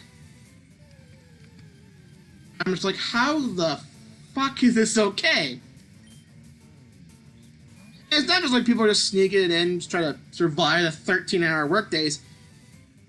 The boss just kind of straight up encourages this. The boss fucking brings in the beer. I couldn't tell if he was fucking with me or not, but every time I tried to say he was just fucking with me, he said, "No, I'm not fucking with you, I wish I was." So what the fuck is up with Europe? Because I have not heard of anything like that happening in the States. Like, we have fucking standards, I guess. Big question mark on that, but, you know, we don't encourage people getting drunk at work. You know?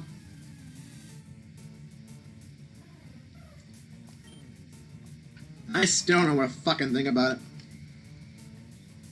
And a part of me still thinks he was fucking with me. And just doubling down so it made it seem like he wasn't. It is the epic troll, but I don't know. We just built different. Sure.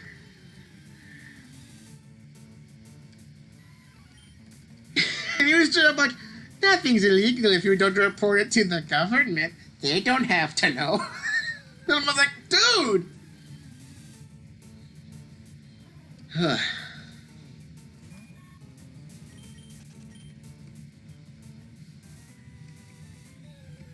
It's just nuts. I'm still thinking about that. I brought up like 2 streams in a row because I'm like, what the fuck? I still can't believe it. I really need to ask more people about this so I can make sure it's actually true or not, because this just seems unbelievable. It just seems way too unbelievable for me. Who knows? I live an entire ocean away, so like things are completely different here, from what I can tell. So maybe that's just how it is. Maybe cooks just are known for getting drunk. Though the way he was talking and the stress from working 13-hour workdays is canceling out all the drunken effect until the work shift was over. So I have no clue. I don't even know if I can't even like confirm or deny how alcohol even fucking works because I've never drank. And I'm of age now. Since I have quit streaming, I've come back now. I am now of age. I'm now old enough to drink. I can go into bars and such with like a proper ID, which I think requires a fucking driver's license, which I don't have, but I'm old enough to drink now. I'm 22. I turned 21 during the fucking long-ass hiatus. So I had a full year just to try it out and see what getting drunk was really like. But I didn't, because A, Mom would definitely not be on board with it, and B, I really just don't want to. Especially when I have a time I can just kind of fake it till I make it when it comes to being drunk. Whether it be the exaggerated, "Sorry, talking about this," and or just being me for a certain amount of time. Even ideas are the more thing to have here. Well, we need like I need like actual identification to prove we are who we are when it comes to like going into bars and such. And usually that just means getting a driver's license. And most people in this country have a driver's license. I don't. So oops. To be fair, I'm also just kind of scared of driving. Because we're talking like 2-ton death machines. And my mom's got into a car accident before. So I'm a little scared of getting into one myself. Mom was kind of lucky. Mom was kind of lucky when it came to her car accident because she was just trying to turn onto a road to get to McDonald's and someone ran through a red light and rammed into the front of her car. All it really did was bust a headlight. But I'm scared that something much, much worse would happen if I drove. It's also one of the reasons why I'm scared to ride an airplane, because what fucking happens if like an engine goes out and we have to fucking go down over an ocean? Like, dude. We're thousands of miles in the air, engine goes out, no place to land, we're fucked, you know? I'm terrified. I just don't like fucking... I'm just easily scared, I guess. There's a reason why I don't play horror games on this channel. Yeah, that some says we use driver's licenses. Yeah, driver's licenses are like the main source of photo and like name identification that we have here in the States, just for convenience.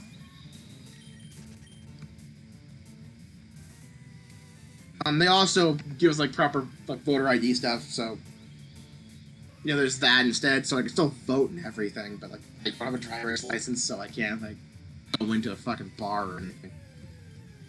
I don't know what other valid forms of ID would work for that. I have a college student ID, but there's no like age on there, so I can't prove how old I am. Though most people just assume I'm of age because I have fucking facial hair.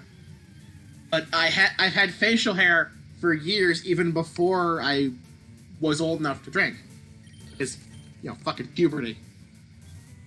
In fact, back when I was in high school, when I was in high school, I would just be out and about and people would think I was a fucking adult when I was like 18. So like,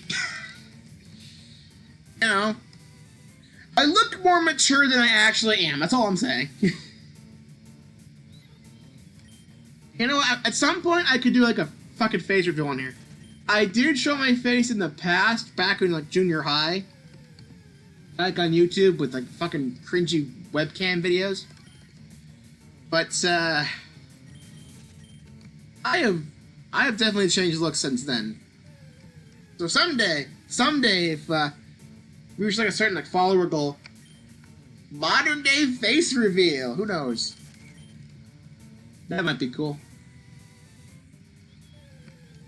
Though I am also very self-conscious. I don't really look the best. Like, I'm the type of guy who would post an image of himself to fucking r/roast me or whatever the fuck it's called, and they would have no problem with the jokes. Like, they already have an easy time coming up with like roasts against people, but for me, it's like, you look at anything below my fucking like anything really. You can just look at anything and just come up with a joke like within like 2 seconds. With no effort. Especially when it comes to my face. I'm fucking ugly, okay? I'm ugly. I will admit that right now. I do not have good looks.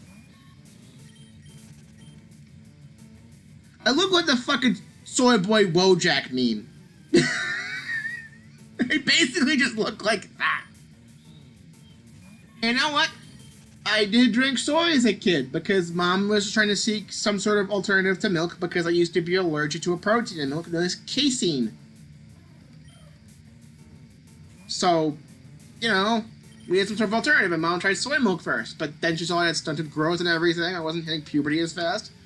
So she swapped me to rice milk, which tastes a lot better. And I remembered it tasting a lot better, so I made sure Mom got a case so I could try it again. And it still tastes just as good as I remember. I recommend that as a milk alternative. But I As a result of drinking so much soy milk in my childhood, I have since developed the legendary soy boy look. I look like a fucking soy boy Wojak. 100%. Like, straight up down to the fucking, like, facial hair look. I look disgusting. Don't. I look that good. Now I never want to be in pictures. So, like, changing it, but I'm not comfortable being in them. Same. I honestly have hated being in pictures all my life. I just never really liked doing that sort of stuff. Sometimes I feel like it was just fucking aggravating, but sometimes I just didn't want to be in pictures at all. Some family photos I can handle, but a lot of times, I just remember Mom would always record me doing fucking everything when I was a kid, and I would be so embarrassed because Mom would just show those videos to fucking everyone. And it hit the hardest when, I want to say it was the 2nd or 3rd grade. For some reason, during the fucking like Christmas play we do every year at the old school I used to go to, for some reason, they decided that I would be the best pick to do a fucking solo. And this was after the year prior. I was just elf number 2. So, like, I didn't have that much experience with it. They were probably just selecting random people to do it. I was nervous, had a large amount of stage fright, fucking rehearsals, like, ran out and cried, just being freaking scared. And, like, only the principal and superintendent were out there. It's like, nobody was fucking out there, and I was still scared. Still fucking ran off. And then the day came to actually do the play, and I wore my fucking pants backwards and didn't notice. And then Mom bought a copy of the fucking tape, and I figured, like, okay, nobody seemed to notice, because, like, nobody said anything until afterwards, and only my mom said it, right? I figured that was just it. Nobody's gonna notice. And then my mom started showing the video to everybody, and I seemed to be there a lot for a lot of the showings. So I heard my really awful, like, 3rd grade singing voice. So since then, I was super conscious about my voice in, like, anything, which is gonna be really fucking awkward when I start editing things again. Look. And then Mom would always point out the fact that my pants are on backwards. So they were, like, hyper-focused on how I looked. Now I hated how I looked. I only got uglier as I grew up, making me even more self-conscious about my looks. And I'm worried about embarrassing myself. So I'm paranoid about, like, doing something fucking embarrassing and having being caught on fucking camera for some hilarious moment for the scrapbook. But I also just hate the way I fucking look. I hate the way I sound. Maybe being an online entertainer was a bad idea. That's all I'm saying. Being an online entertainer was a fucking mistake. There's a reason why I don't use webcam on these streams, though I could definitely fucking do that if I wished to. I don't wish to. I really don't. I'm really self-conscious. If I could sum it up in a hilarious vine from back in the day, I hate my body. I hate my body. I hate my body.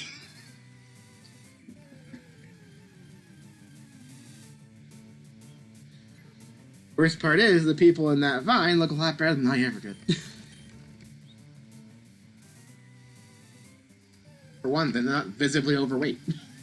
Which even adds further to my self-consciousness. I'm an ugly fat fuck. Again, I just look like a fucking stereotypical soy boy Wojak. Like, no joke. I'm a disgusting piece of shit. Maybe I can fucking embrace that. Maybe I can rename myself once again and name myself, like, fucking stereotypical soy boy. And just fucking embrace the fact that I look like this. I don't know. Okay, I've taken that way too far. But I am not comfortable, like, showing myself. Because, like, I hate the way I look. I hate, like, listening back to my voice, which makes highlight videos a pain in the ass. I'm not looking forward to editing the fucking huge carbon project I'm done. You're tall, which is the only good thing about you. I have not really checked my height in a while, but last time I checked, I'm just under 6 foot, so I'm not that bad when it comes to height. It's not bad at basically everything else. Everything else, I'm bad. I have a decent height. That's the only thing I'm good. That's the only thing that's going well for me. I just look like shit.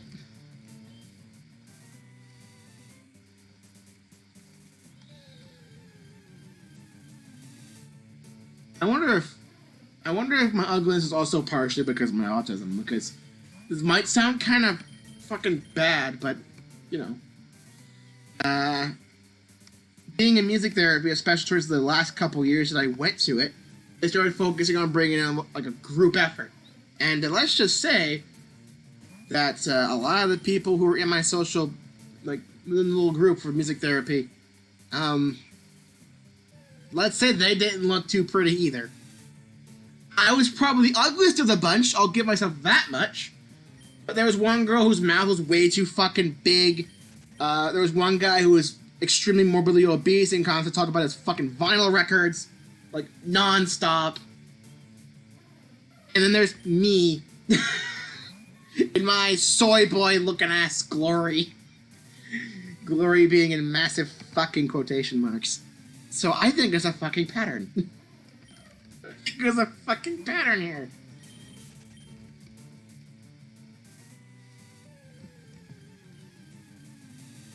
As if autistic people like me were not socially outcast enough.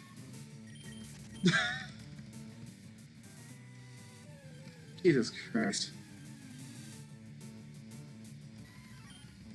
And speaking of music therapy, I really did not like going to it when they swapped from, like, the small groups where, like, everyone was roughly the same age. So, like, the large groups taught by college interns who would kind of lumped everyone together from varying age groups.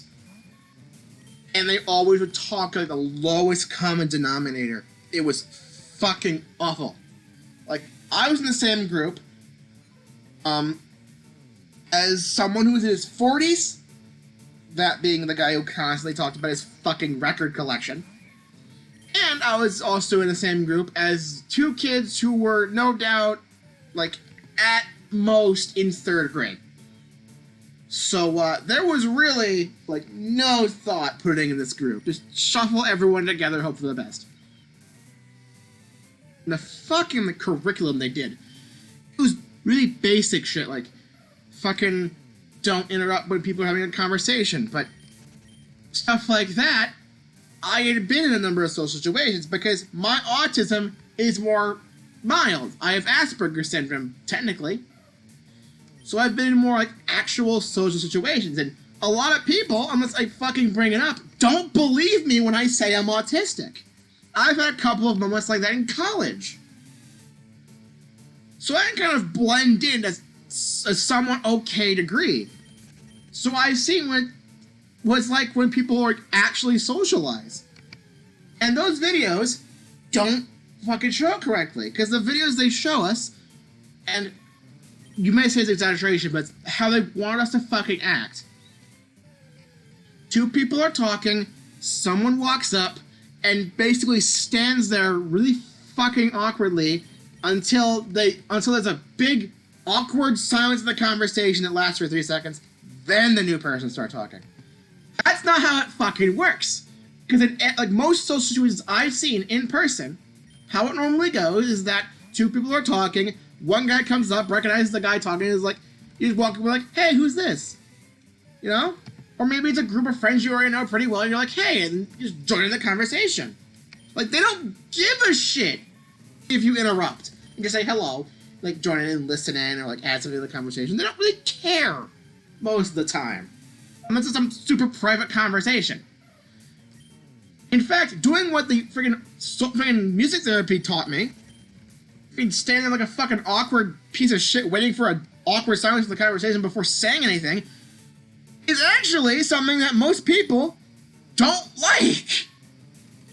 It's fucking awkward. You look like a creeper. Especially because autistic people like me are already social outcasts, who are already fucking weird, And I think we have a fucking trend of not looking the best either. So it just adds on to the pile. So I freaking call that out, and instead of being like, instead of trying to like talk to me as to why they're like what the reasoning was or something, I straight up got a fucking death stare from the fucking intern who was instructing that fucking music therapy thing, and I never let that go. And that moment was one of the main reasons why I fucking stopped going. And then there were all the times that because there were third graders in there, you gotta talk like you're in a kid's cartoon.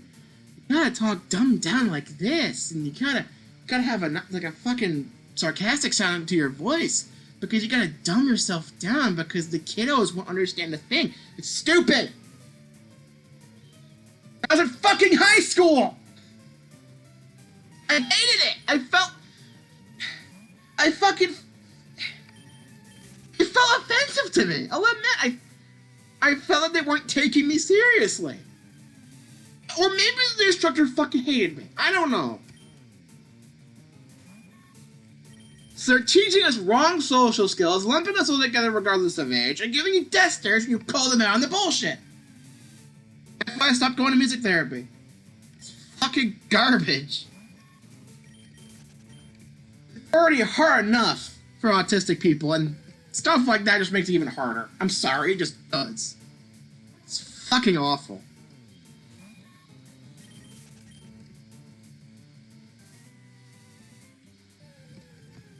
Just, ugh.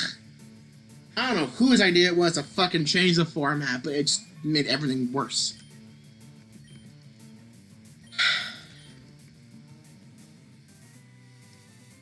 It's been like, I want to say about 5 years, maybe closer to like 4, since I last went to a music therapy session.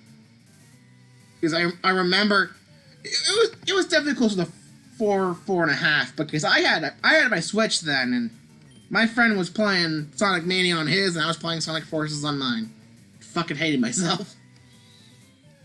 So I have not gone to music therapy since like 2018. And I really have not missed it. I really just haven't. I do miss a couple of people I met back when it was the old format, when everyone was like a smaller group, when everyone was like roughly the same age. I miss that. I've lost contact with everyone from that group, and it's sad. But if I ever went back to music therapy, either be one-on-one sessions, which don't really help with social skills at all, or it'd be that god-awful group session again, which just doesn't do anything good for me. It would just piss me off again, for obvious reasons. So I just never went back. And that's just how it's been. And it sucks. Shitty Obama Snow, hey! How you doing, man? You're back! I'm back, bitches.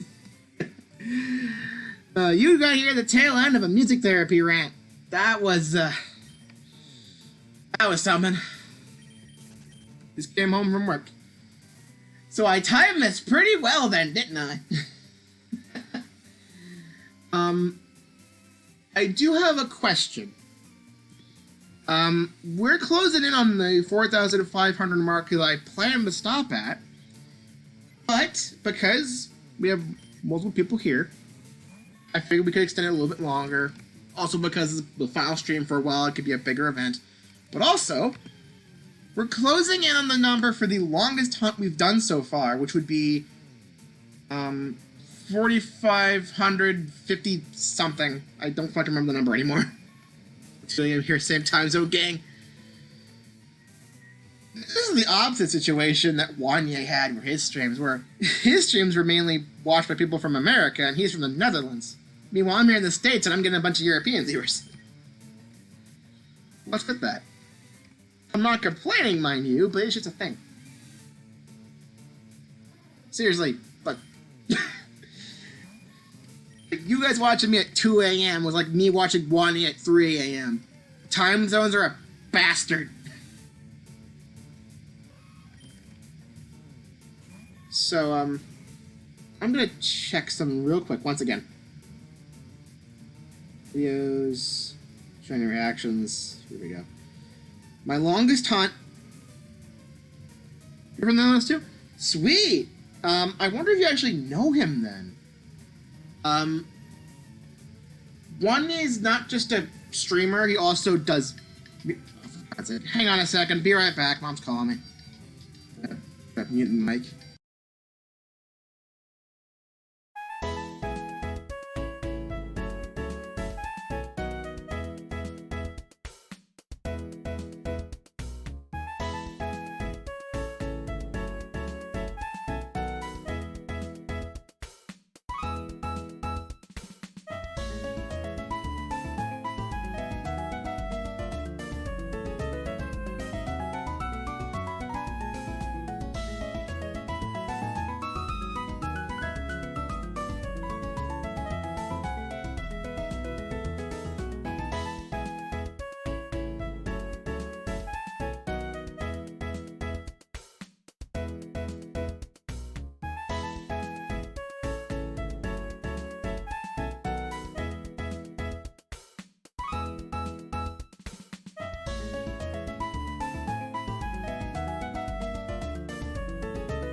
Well, that resulted in me having to run around the house for a little bit.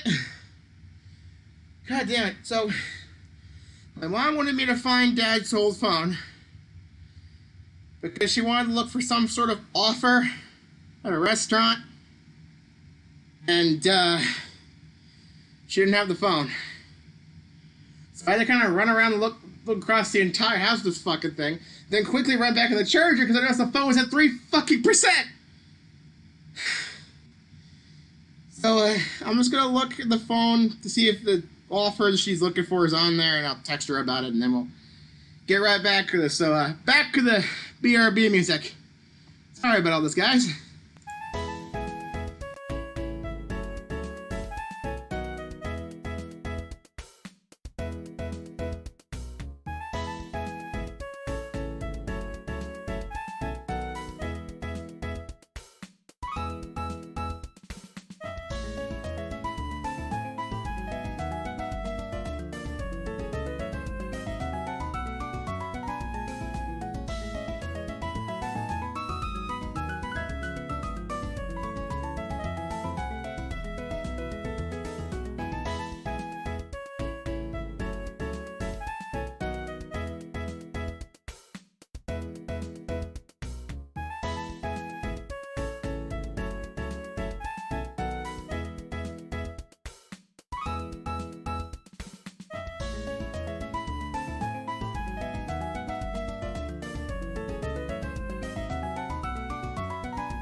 Okay, I think we're good now. Sorry about that. Mom picked the worst time to call about that. And usually she keeps Dad's phone on her because, well, let's just say since Dad passed away, Mom kept the phone and she's been using it as a kind of replacement for, not really for my phone, because I have my phone, but she uses it with my name to redeem stuff for restaurants and such. And obviously I don't want apps for food stuff on my phone, so she just kind of does it for both of us, using Dad's old phone. And she usually keeps Dad's phone on her, but she didn't this time, and just so happens it was also at a very low percentage. And we were worried that if it died, it would lock, and we don't remember the password at all, so it would just get locked forever, and we don't want that. It's a fucking complicated mess, and... But for now, let's just get back to the shiny hunt.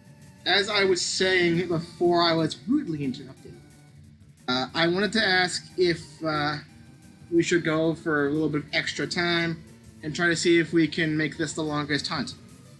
Because the longest hunt we have so far is the first Pidgey, which I believe was Flybitch, at 4,559 encounters. We're pretty close to that. I noticed during the BRB you guys were talking about locations in Europe, so that's good to hear. As I was also saying before, Juan is from the Netherlands. He does music. He also streams video games. He actually recently changed his schedule to fit more of his American audience, so he streams more around noon. And I started streaming effectively in his place because he was forced into internet maintenance for the full week, and he didn't trust the internet to actually cooperate for streams, so we just didn't.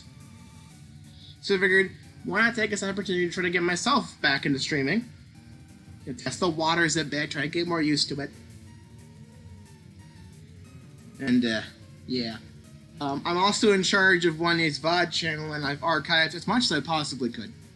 And I've been keeping it up to date with any new streams he's been doing, so if you want to check out his stuff, I can quickly link to it.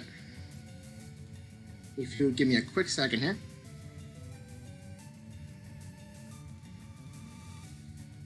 Because he's a good guy, and I want to show him some support. Plus, I somehow became one of his mods. I don't know how that happened. Even I'm a little bit confused. So first link is his music channel. He considers that to be his main. And he has some original songs on there that are pretty damn good. You can also listen to them on Spotify. So there's the first link. Second link I'm going to give you guys is a link to his highlight channel,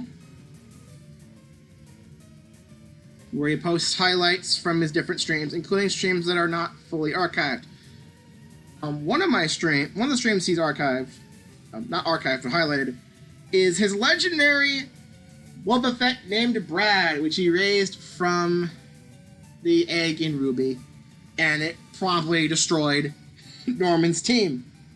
So I'm going to go ahead and link this channel. I think this is one of the more popular channels. Go ahead and link this now. See, for me, one day, entered your stream, and then got my green sword. Never used my mod powers or anything outside of banning one troll. Well, when I became mod for one day, I was basically in charge of getting rid of all the fucking bots, because he was just getting spammed full of bots of, would it be famous? Those fucking things were awful. And then, the final link I'm going to send you is the actual VOD channel. This is the channel that I'm in charge of, basically. A lot of his VODs are on there. Some have been lost to time, unfortunately. But, I even show up in a couple of them, so you can consider it like a collab effort. And here is the final channel. I know those last two links aren't, like, super personalized, but honestly, his music comes first. So, yeah. Also, I'm giving you the links directly because if you just type in Wanye, it's gonna think you're thinking of Wayne. Because fucking names be like that, though. So, I just wanted to go ahead and shout him out because he's a good guy. If you want to check out his Twitch streams, I think his Twitch is linked on one of those accounts, and if it's not, it's twitch.tv/WanyeLive. You can give him a follow.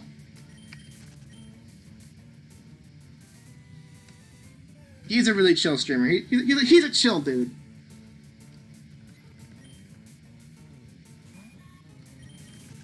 Highly recommend.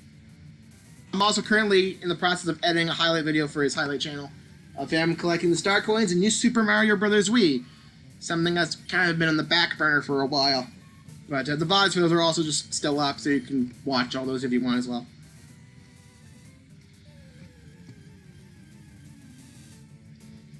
So anyway, I think I'm gonna at least add a few more encounters to this to see if Route 3 will become our new longest hunt we've done so far. Because, usually the hunts are over by now. The last two before this one were Matata the Kakuna and Chadet the Mankey, and those were a lot faster than this one. And granted, all the ones we've done so far, I think we've been pretty lucky on, considering we've gone nowhere near odds. But this one's dangerously close to being the longest hunt so far, and I'm getting kind of tired of Route 3. Last stream, I even ran to the other grass patch halfway down the route because I was just wanting to get a bit of variance in here. And can you blame me? Can you blame me? So, we're going to go to 4,600 so that way we can guarantee that we cross that mark for the longest hunt, and we can still end on a nice round number. How about that? Plus, it means the stream ends up going for a little bit longer than before, so it makes this one a little bit more special. Nice little way to end off our little trial week. I should be coming back to streaming, not really full time, but definitely more often starting at September. And I'll be streaming probably more in the evenings again, because that seems to work a bit better because people aren't at work and everything. Though it does kind of bite European viewers in the ass because it's 2 in the morning for you guys. It's not great. You guys should be asleep. What are you doing watching these streams so early in the fucking morning? Aren't you guys tired? I don't blame you. I did the same fucking thing for Wanye for a good couple months. I completely wrecked my sleep schedule because of him, actually. I wanted to tune in, and eventually I became a mod, so now I just felt obligated to. And I wasn't the only American who watched his stream, so eventually he changed his whole entire schedule to reflect American viewers, and sadly, I don't think I can do the same, because that would mean streaming at 3 o'clock in the fucking morning. And I don't really want to do that. I may be a night person, but usually when I'm up at night, I'm just chilling and watching YouTube, or I'm just fucking playing games. Like recently I was playing Mario Sunshine. 100% it twice. Why did I do that? Why am I actively torturing myself to fucking 100% Mario Sunshine twice? I freaking memorized like 230 of the blue coins. I only miss a few. What's wrong with me? Oh, the sleep isn't needed right now. That's a mood and a half. That's pretty relatable. Sleep is for the weak. Yeah, thanks for giving a follow, Shiny Bumps now. I'm sure he'll appreciate that when it comes back to streaming, probably on Monday? I'm not sure if you'd be able to tune in, though, but you can at the very least watch the VODs on the VOD channel. I keep that up to date as much as possible. And of course, Wanye still does make highlights of some of his best moments. I'm personally still very proud of him when he got the Wobbuffet. Because he got as a why not from the Egg and Ruby, and then trained up to be a Wobbuffet, and I didn't think much of it. I thought it was just a gimmicky Pokemon. And then after a couple of tries at Norman getting completely wrecked by his slackings, he decided, fuck it, I'm gonna bring in Brad and try using counter, and it worked so fucking well, despite the fact that I think Brad was like 10 levels lower. So, counter OP. I always sleep with women never on my own.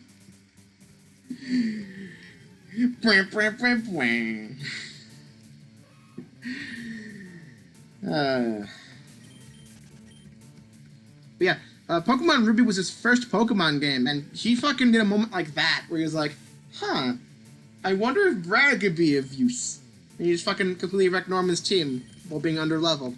Fucking Wobbuffet is great. We found a fucking newfound love for Wobbuffet that day. It was quite magical, and I'm so glad he at least highlighted that so people can at least know the story of the legendary Brad of the Wobbuffet. I unfortunately have never had such a moment like that.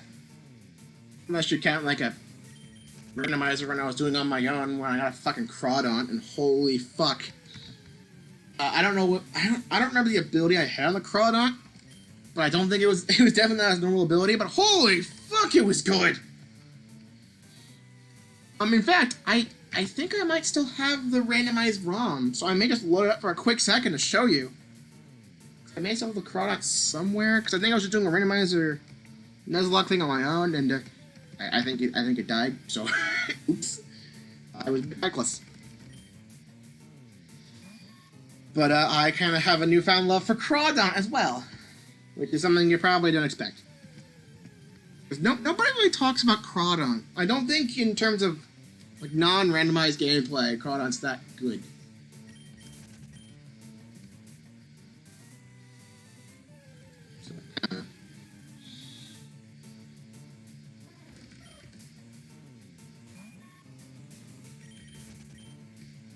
Go to bed, work, kill you today. I'm not surprised, considering what you said a couple streams back. Good night, Obama Snow. Thanks for joining in. I still keep thinking about your fucking working conditions. Like, I just can't believe it. And for old time's sake, I know exactly what you're gonna do. Just do it. I'm waiting for it. I'm waiting for it. Come on. I know exactly what you're doing. Don't keep me in suspense like this, dude. Come on.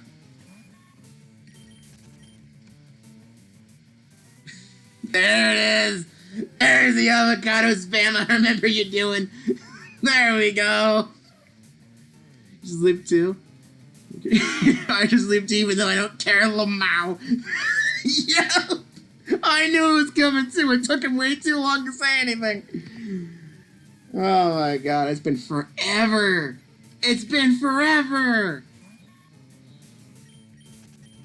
You know something that would really suck, though? You guys both go to bed.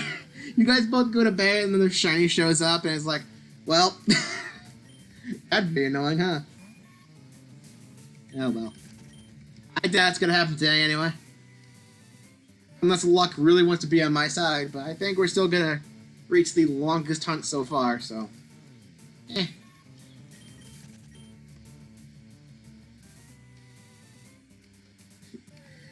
Have a good night, both of you. Sleep well.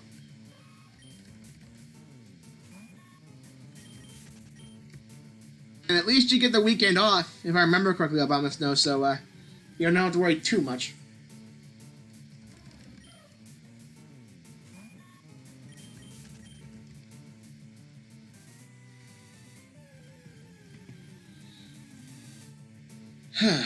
So, we're gonna keep going. Good night to you too, Gino. Good night. We're going to 4,600 encounters. That's gonna make us the longest hunt. Maybe we'll get lucky and get a shiny slightly before then to make it just under, but I don't think we're gonna see that happen. It's gonna be close. It's gonna be close. We're gonna be reaching in like another 25, so yeah. And yes, I am also very, very tired of Route 3. Did I finish this stroke? Not quite. Okay, cool.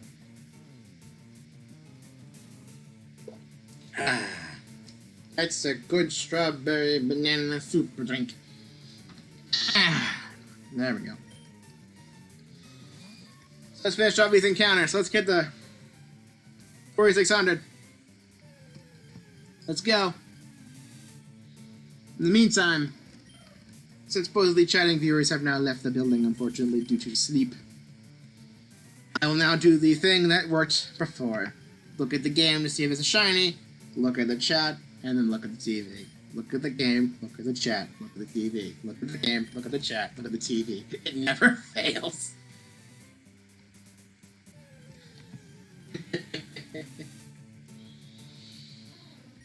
I mean, it helps keep me sane. It helps keep me sane, I'll say that much. It helps. It really does, I can assure you.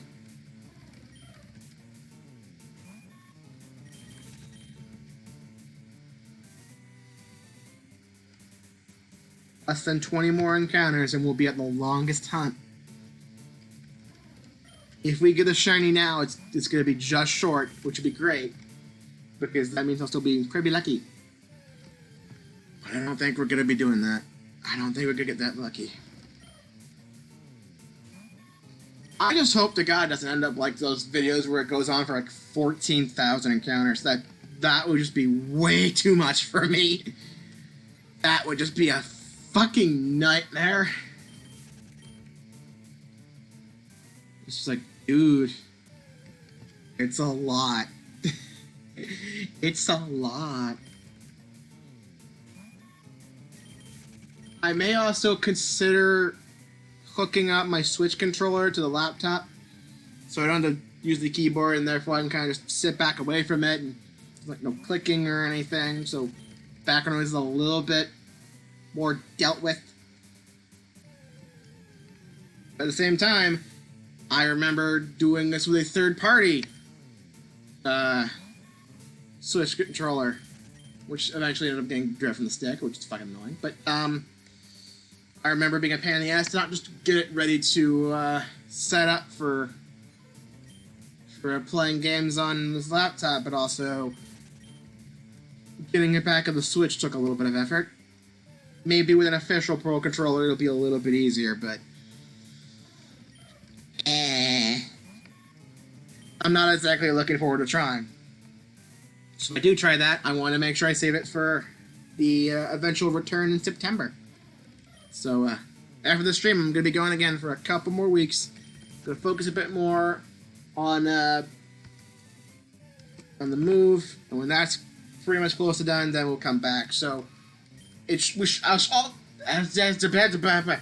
should be back within the span of either between 2 weeks and a month, probably.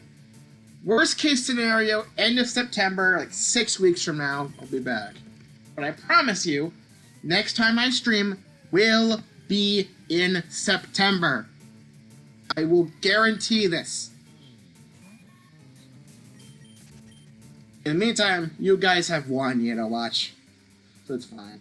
The links are also visible in the YouTube archive, which is absolutely great, because that means I don't have to worry about putting it in the description. You guys can just screenshot and type it out, or just be really careful with how you search up the channel. I'm sure you could find it. I'm sure you guys could find it. I have faith in you guys. Alternatively, you can go to his Twitch channel, which I'll go ahead and type in here. Twitch.tv/ not Twitch, just RV. I gotta talk about that for a second once I get this link ready. 1 year live. 1 year live. There we go. That's a Switch channel. I got a bit of complaining to do. I don't know why, but every single time I type in TV on my iPhone, it automatically autocorrects to RV, which I don't fucking understand why, because TV is a much more common thing to type out than RV. It also makes typing in the fucking Twitch.tv link a fucking pain in the ass, because it autocorrects to Twitch.rv, and that's not a real link. Please, can we just stop? I don't want this to autocorrect this anymore. Like, autocorrect can be useful, yeah, but at the point, it's fucking stupid. Like, you should know better, iPhone. You should know better. More people type TV than RV. What the fuck are you doing? Ay, whatever. Next encounter. We are not at the longest hunt. Ladies and gentlemen, this is now the longest hunt I have done during this run thus far. We're at 4,560, passing the old record. This is going on for a while. Hopefully we get a shiny soon enough, but doesn't look like we're going to be getting one this month. Looks like we're going to be getting it at some point in September. Or possibly even later, depending on how unlucky I am. That's fucking wonderful, isn't it? That's fucking great. Oh well. What are you gonna do? Anyway, we're winding things down for the night.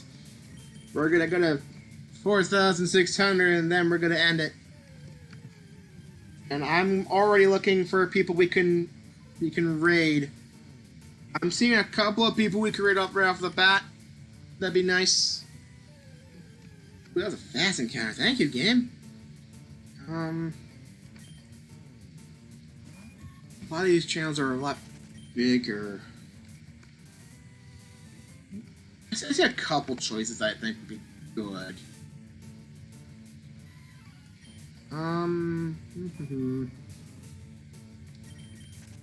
Focusing on trying to find a person to raid after stream while also doing this, so the encounters are already getting slower. That's great.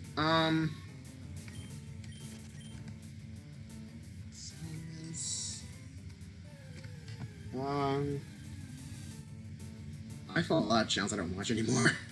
I really like to clear out my following list. I really do. There are a lot of channels I just don't watch anymore. It's just clogging up the entire fucking list. It's really annoying.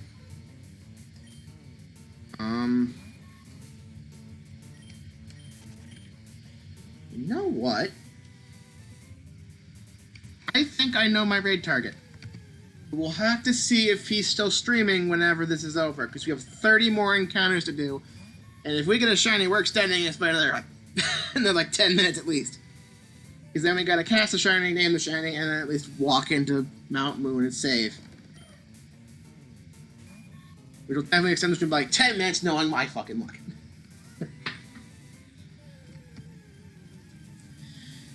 Whew.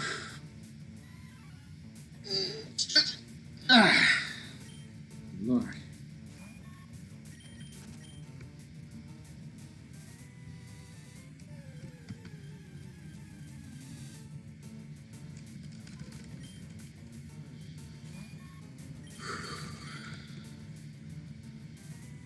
We might get lucky. He might be streaming still when this is over. But we gotta still keep this going for a little while yet. Maybe at least 5 to 10 minutes. I don't want it to be another scenario like, what was it?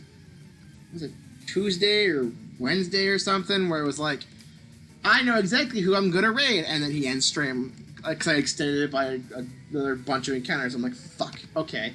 I'll try raiding this guy, and I check to see if he's still streaming, and he ends right as I check. I'm like, fuck! And I end up raiding Slim Kirby, who's doing a Donkey Kong 64 randomizer thing. So that was nice. We're not going to be raiding Slim Kirby, he's not online, but I do have an idea of who we're going to raid instead. It's someone I actually watch content for on the regular, though not on his main channel, which is a bit weird. He's part of a collab channel I usually watch a lot of. People could probably guess, considering my watch habits. But, I don't know. You may not guess it.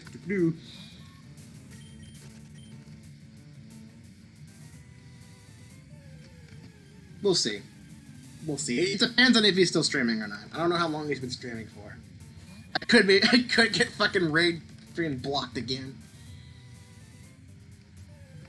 And that would just be really fucking annoying. God damn it. It wouldn't be the first time. It'd be like the fucking third this week where that's happened. And I hate when that happens. Wow.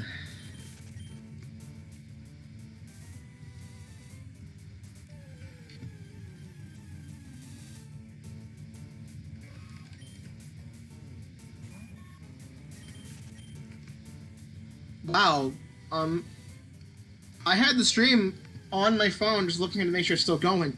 That last encounter was synced up with the one before that one. Like, almost perfectly. Whoa.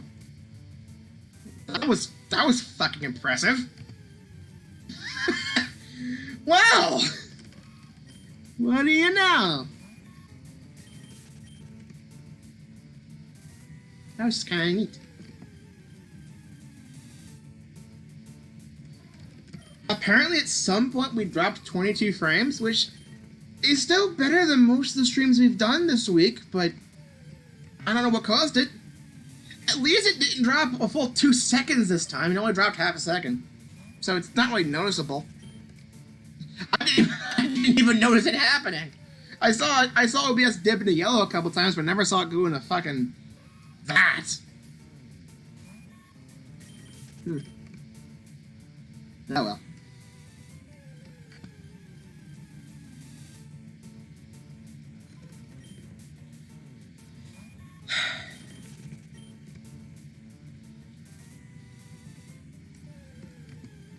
Two-and-a-half-hour stream, though. That's a pretty good length for a stream. Not my longest. My longest probably goes to the fucking 8-hour stream of this I did back when I was hunting for the Squirtle. I don't even think I got the Squirtle that stream. For fuck's sake. Anyway, we have less than 10 encounters to do now. Let's see if we get lucky. Let's see if we get lucky.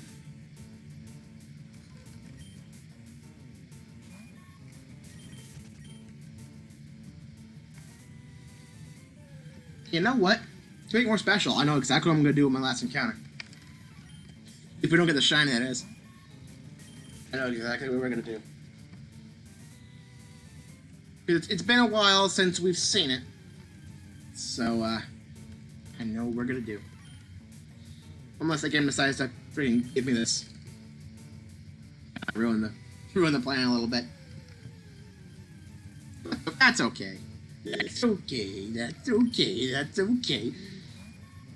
People are not gonna get that fucking reference. People are not gonna get that fucking reference. It's from the episode of Kirby Right Back at Ya where Dee Dee gets fucking possessed by that weird anger-fueled monster and becomes like super mellowed out. And he gets beaten up like dozens of times by everybody and he just forgives them. Because he just can't get angry anymore. Just, that's okay. And there's one point where he just says it like 5 times in a row. He's just starting to fucking break. I love it. It's fitting because I'm currently doing a Kirby Right Back at Ya retrospective video, which will take fucking forever to get out. But you know what? We'll get there eventually. We'll get there eventually. I don't think I'll have the first part out by the time I stream again, but I'll at least make some decent progress on it. Alright, this is it. Last encounter. I swatted to a Pokemon once in battles. We technically already saw it before. But we're gonna put Leonardo, the shiny Squirtle, up front for our final encounter today. 4,600! A normal Nidoran male. No shiny this week, unfortunately. That's what a shiny would look like. We didn't get a shiny this time. We didn't get a shiny this week. That's very, very unfortunate. I'm really saddened by that. So we started off at 2,500, I believe, when we started this trial week. We have done 2,100 encounters this week, which is a pretty decent amount. And we're going to continue right where we left off, starting in September. We're going to start off from here in September. Our next goal will be 5K, and then we'll just see where we go from there. In the meantime, let's check to see if he's still streaming. Are we lucky? Are we feeling lucky tonight? Seems we are! Let's go! Okay, this is great news. Ladies and gentlemen, we're gonna be rating Nintendo Capri Sun. This is gonna go fucking well. I remember there was one time I raided Cat Icarus, and he has a fucking, like, follower requirement to chat, so he couldn't do a raid message. That was fucking awkward. But here, I don't think there's a follower requirement in order to chat, which is great. So, let's all just go say hi to him. So, let's do /raid Nintendo Capri Sun. Let's hope it worked. Did it work? There we go. It worked. Alright, ladies and gentlemen, I'll be seeing you guys in September. But in the meantime, you can catch me over on Wanye Streams. He should be streaming starting next week around noon. So if you guys are able to watch during your lunch break, feel free to tune in. In the meantime, I gotta get going. I gotta archive this stream, and, you know, Mom's gonna be home with supper pretty soon, no doubt. It was nice to give this a nice little attempt. And honestly, it's kind of nice to be back. I'll see you guys next month. Farewell.